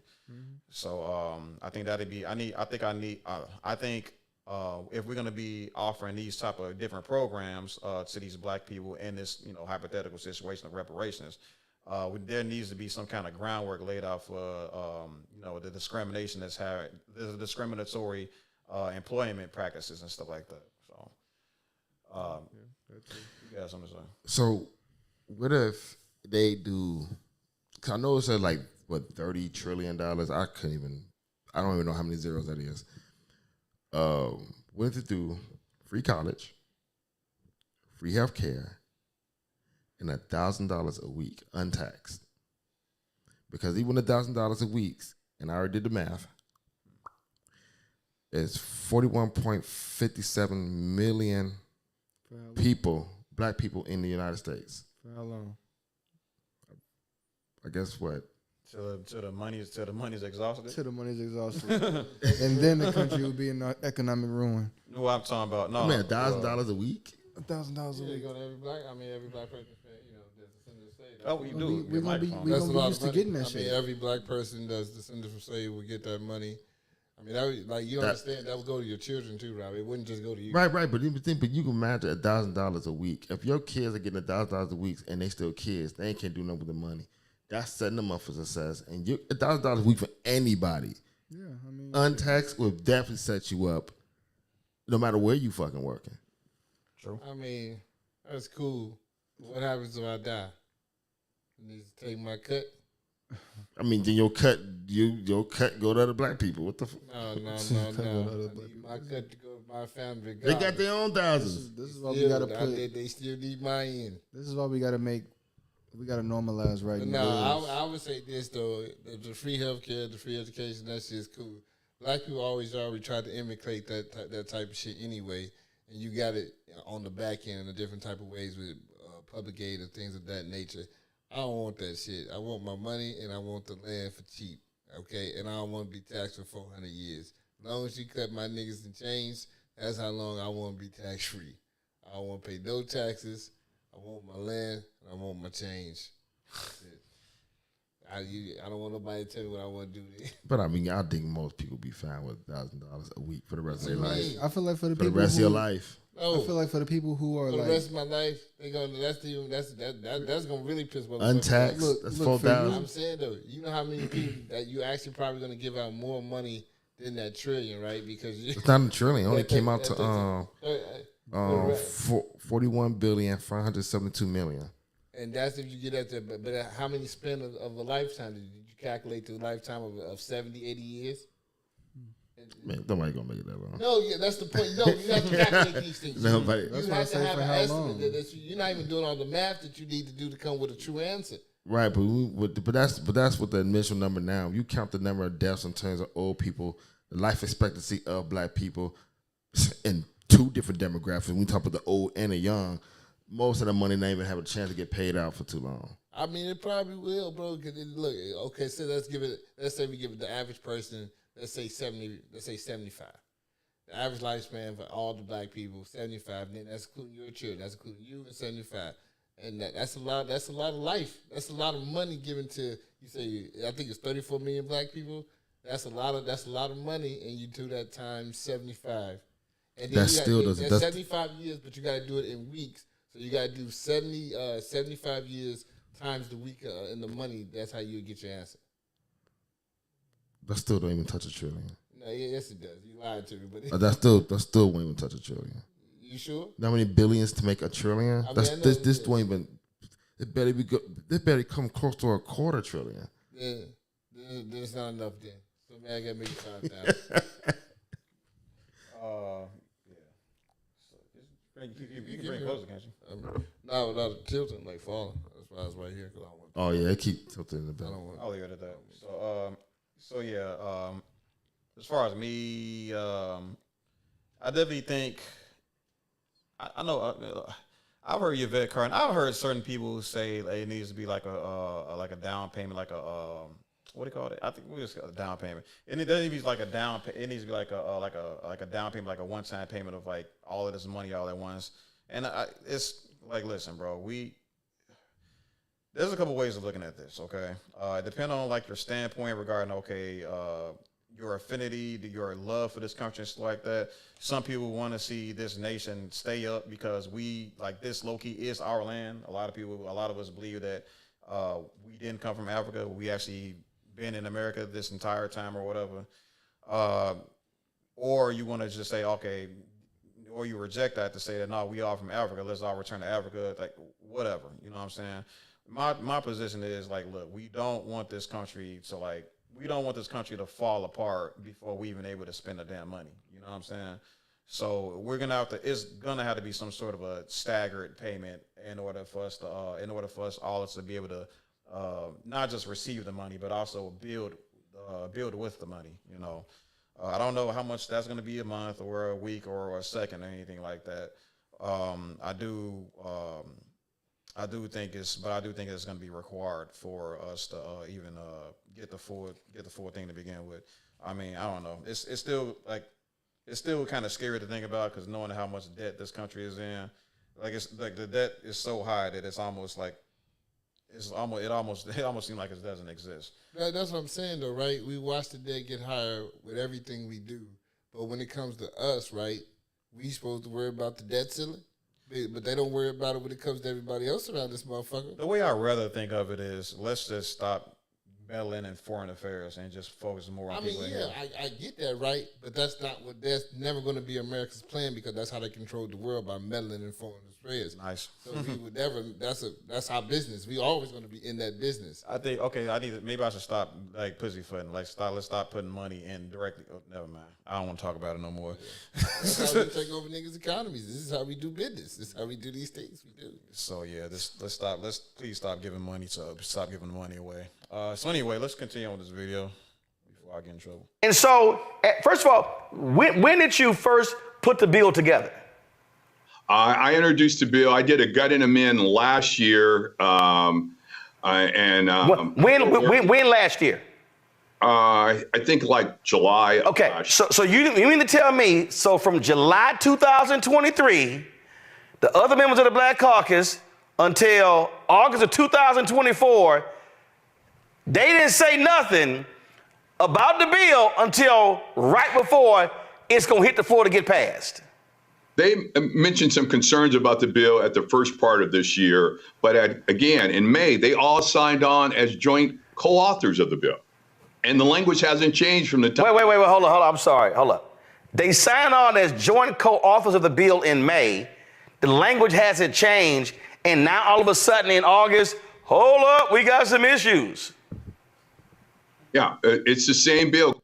Manager, he's talking about the Congressional Black Caucus. He's not talking about like everybody and all these, no, he's talking about like members of the Black Caucus that's a part of this reparations bill, or that's going to make a decision on passing the bill over to Gavin Newsom to make a final decision on. So. Because I didn't take the amendments. I can understand if I had taken amendments, but I guess you're saying they weren't aware of the amendments. We weren't aware of the amendments till, like I say, after 5 o'clock on Monday of this final week. For anybody that could be confused, when he says amendments, he's talking about like the changes that was prescribed, right? Yeah. Changes they were deciding to make the bill more passable for Gavin Newsom and the Democratic Party in California. So let's keep going. And once we had a chance to digest them and look at them as my staff would do, we sent them out the next day or the day after to every member of the Black Caucus. We sent those amendments out and showed where we had concerns with them. So I go back to their statement. In its current form, one of the primary concerns with the bill is that it ceded legislative oversight authority, which is critical given the generational impact this legislation would have. What are they talking about? Seeing that it would take away legislative insider input and deciding what reparations would be, or the task force, or having to. That's not the case, because again, this is the bill. It hasn't changed that they agreed to be co-authors on. So if it exceeded it today, it exceeded it then when they signed on to the bill. The language has not changed. The language has not changed. The whole bill. There's a lot of pages. That's what I feel like. They read like, okay, we cool with it. Then they say, hold on, I ain't see that shit right there. I ain't agreeing with that shit either. We ain't call that man back. Yeah, they ain't fucking with it no more. And the thing is, I think a lot of the things that they've seen might have something to. I'm sorry, a lot of the things that they've seen that they didn't like might have something to do with the people that's backing them. You know what I'm saying? I mean, like he said, they would lose their seat and to argue anything in the future about what they want. That right there, that is a problem. Why would I be okay with losing my spot? And I have no more input on the task force or how things to be done. So once this go through, they're gonna leave it up to the white men to do what the fuck they feel like they want to do, and you won't have no input to say anything anymore because you signed that shit away. Yeah, I mean, but let's think about what like caused them to have to second guess, because man, these are just representatives of different whomever they're representing, and I'm just saying for this to be something that's like for Black people. What would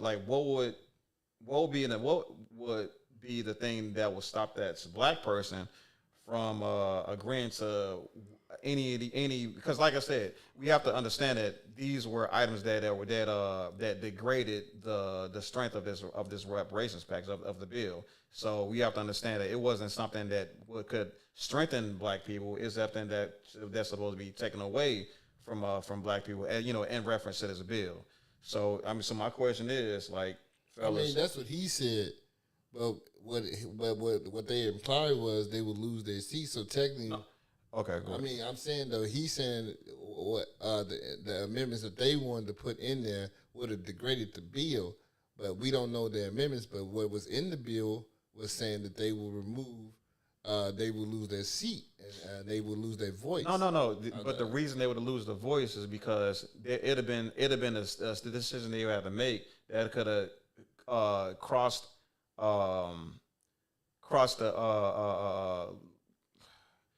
agenda. That would have crossed the agenda of somebody else they could be representing, because they're all just representing different people.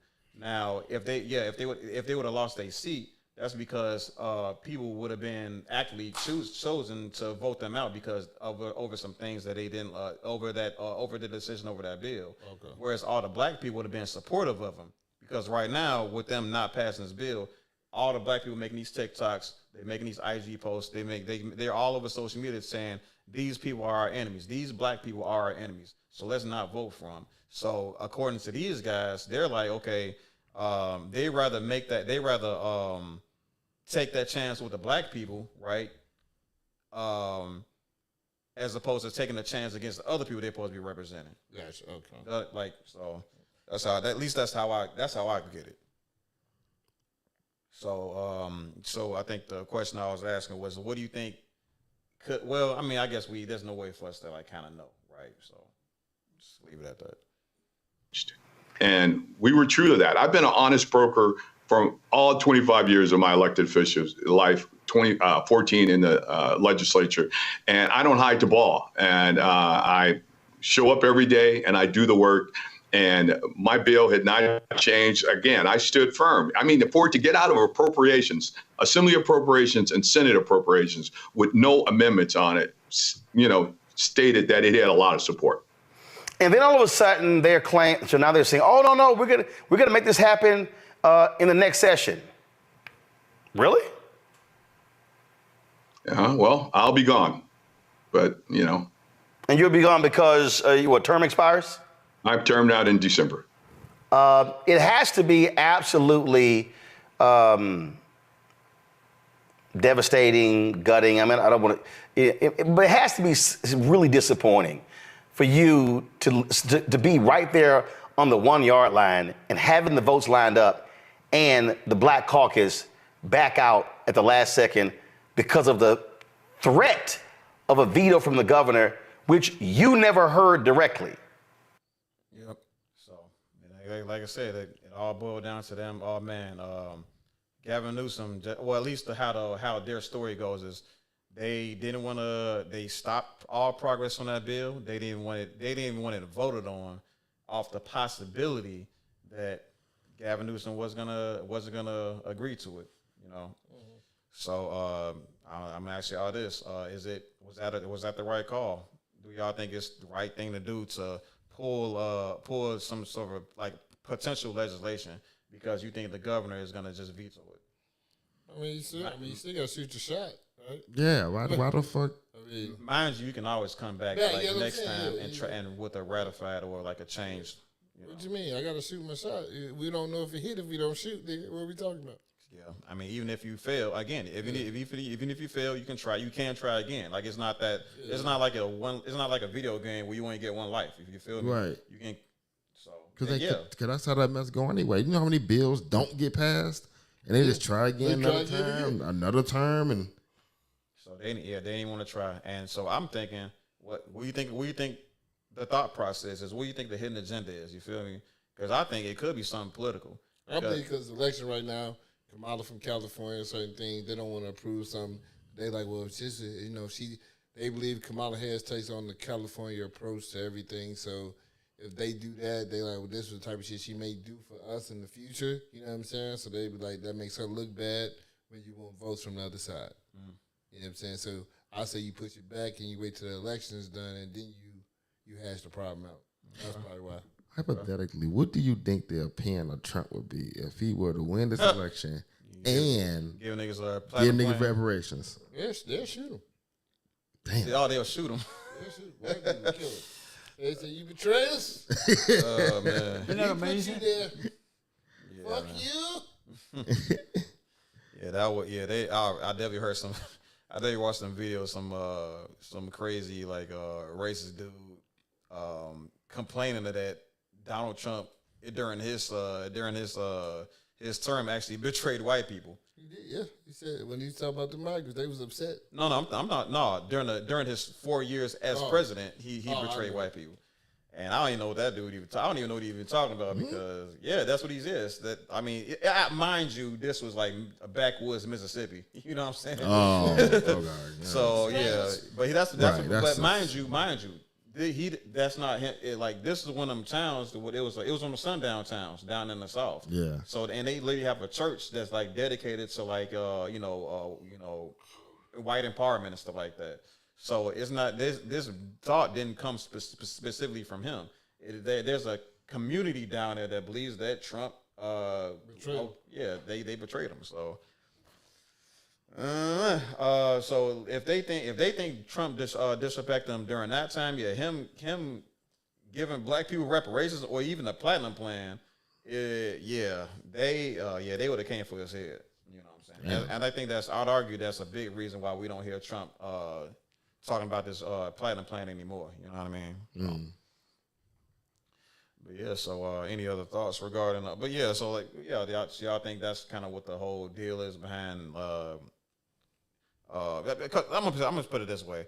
What I kind of believe is, it's definitely some political, and I mean I guess it's anybody's guess, obviously, but I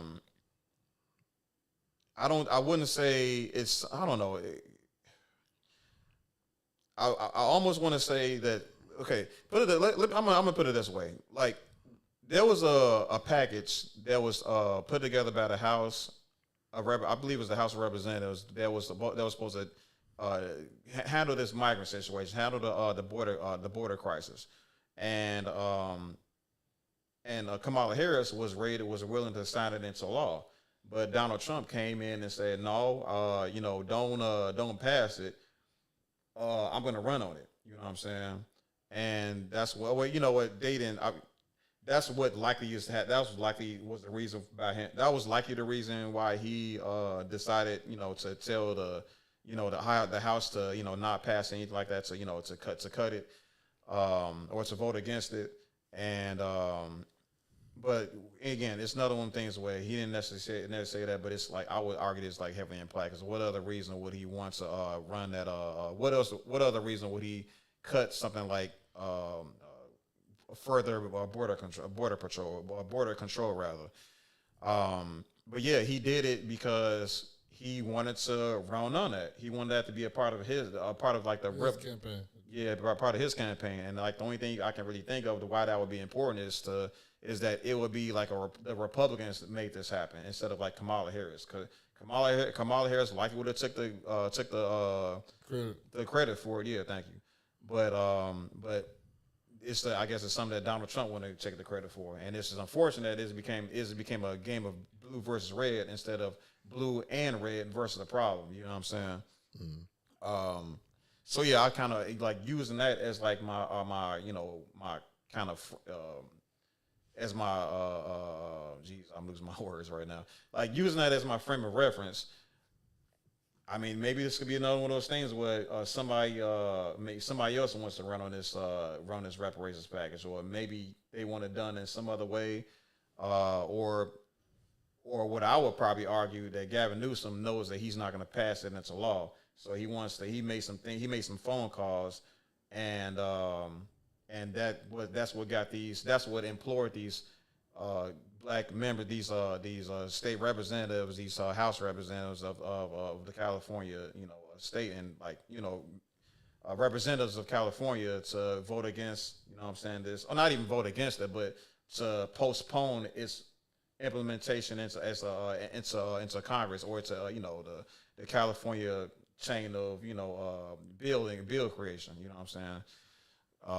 So that's kind of at least what my guess is. It could be, obviously, again, it could be anything. But as far as like, if somebody were to put a gun in my head and say, hey, what do you think? Why you think Gavin Newsom? I'm gonna say, why you think the Congressional Black Caucus don't want to pass this legislation, or don't want to even vote on this legislation? I'm saying, well, I think Gavin Newsom had a huge deal to do with it.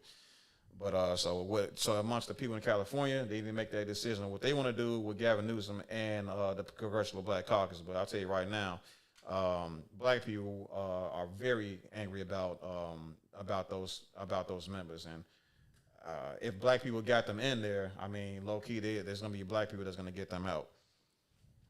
So, anybody, any statements from anybody else? Which I kind of think. Do you think it'd be reasonable to take the reparations and in its totality and maybe divide it and do it state by state? So it would be like 1 year they'll do California, and then another year or year and a half they'll do Illinois, and what the case may be. I would say I did think about something similar. I don't know. I asked one of my homeboys, like, what do you think of the California Task Force for Reparations. I asked them, do you think it's smart for every state to pull together a group of like-minded individuals to fight for like reparations in their own state? And he said it was a good idea, and I'm gonna go ahead and agree with him to say that I do believe that every state should. I think it will be a good idea for as many states as possible to fight for reparations if it can be passed federally.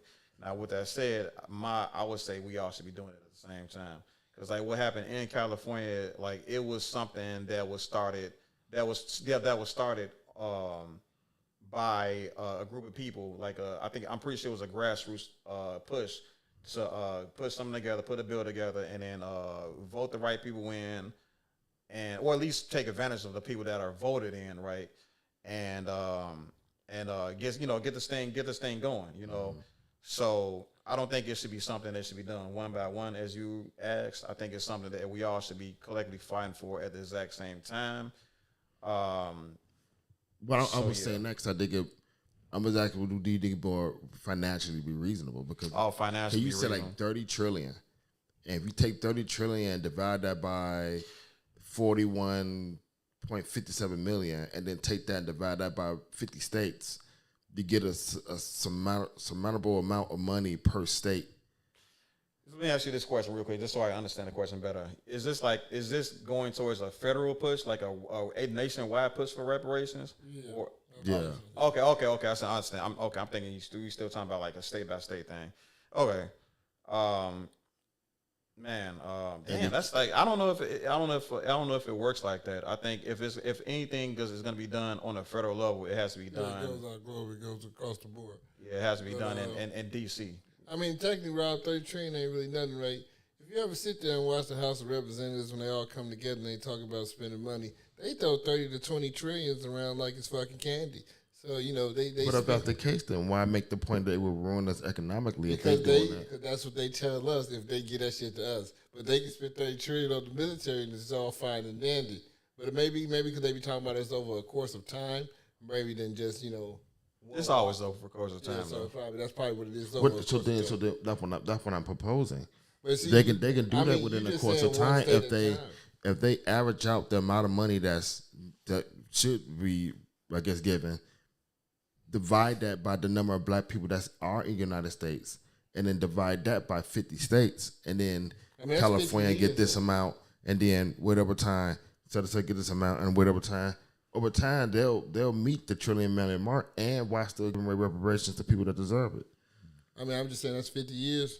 I mean, and then it's like, you know, you're doing it in a term-based thing, so you have to wait. Just imagine being the 50th state, nigga. That's something to you. I can't argue that. I would like to think they would get the big states out the way first, the ones that's heavy. I mean, I don't think you have to even do 50 states because I don't think the population of black people even migrated to all 50 like that. To a certain extent, I don't think, you know, black people are really spread out that, you know, that far. I think black people are in every state. Black people. It is in every state. It depends where you're looking, but I mean, it's just 100.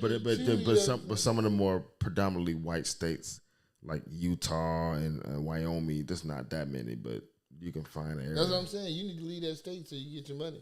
If you want, because it's gonna take a while to get there. What you say? Well, yeah, that depends how they say they probably no. You can't just come over here. You got to actually have some citizens. You have to have your birthright. And stuff like that. Yeah. But so do you dig it? Well, maybe like 5 states a year. Maybe something like that. Maybe you have to make it a little faster. Yeah. But now waiting 50 years, being at 50, that's tough. Be like you in Illinois, you will be the 50th state, but what for being this bitch bad?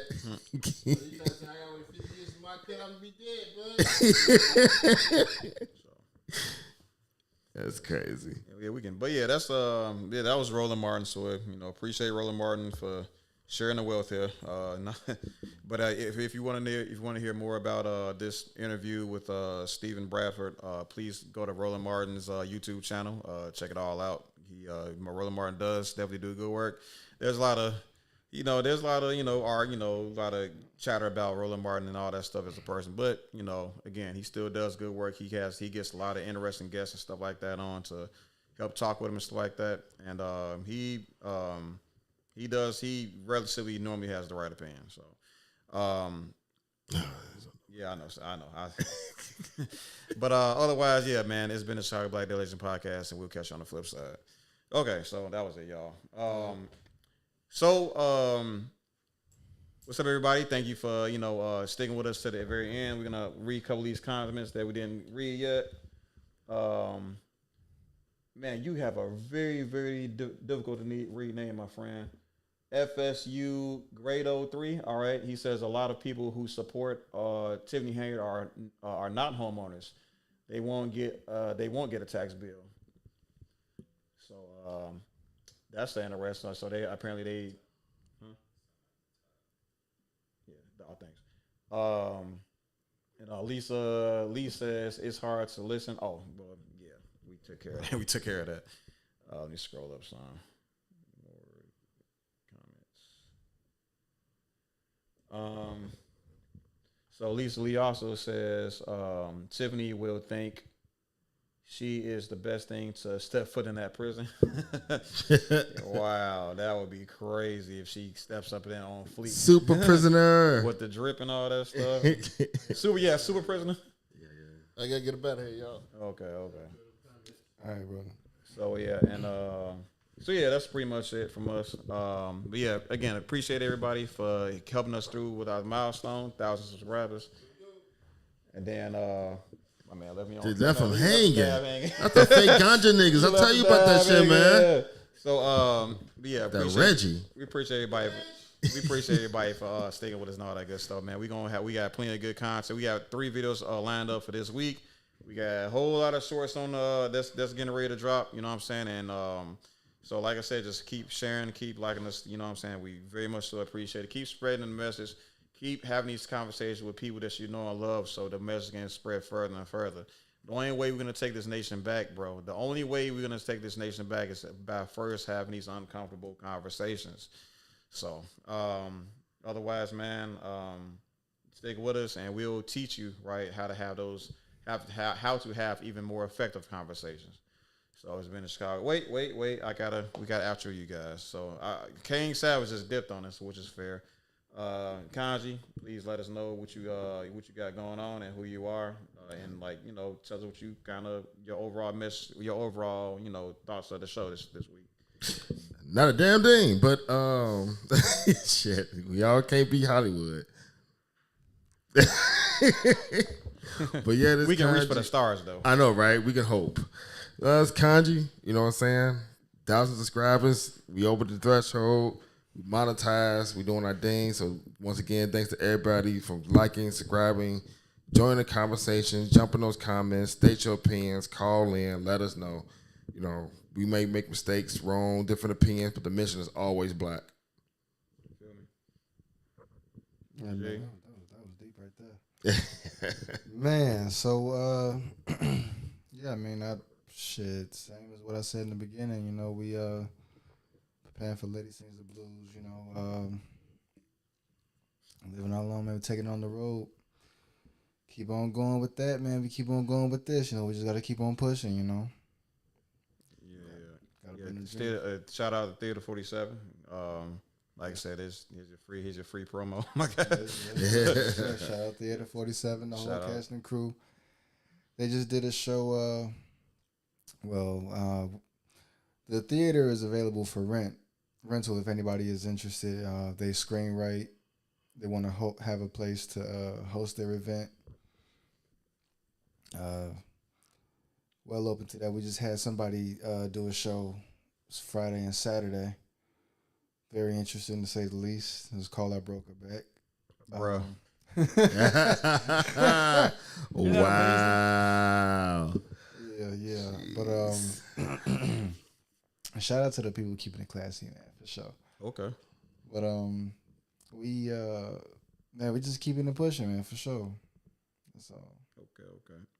So again, y'all know me, hard thinking. Like I said, it's not much else to report outside of what I've done reported on already. We're gonna be back next week. We're gonna be back the week after that, and the week after that, we're gonna keep doing grinding, We're gonna keep growing, and we're gonna keep fighting until victory is won. So it's been real, and it's been Chicago Black Daily Nation podcast, and I've been HC. I'll catch you on the flip side. Peace. Yeah.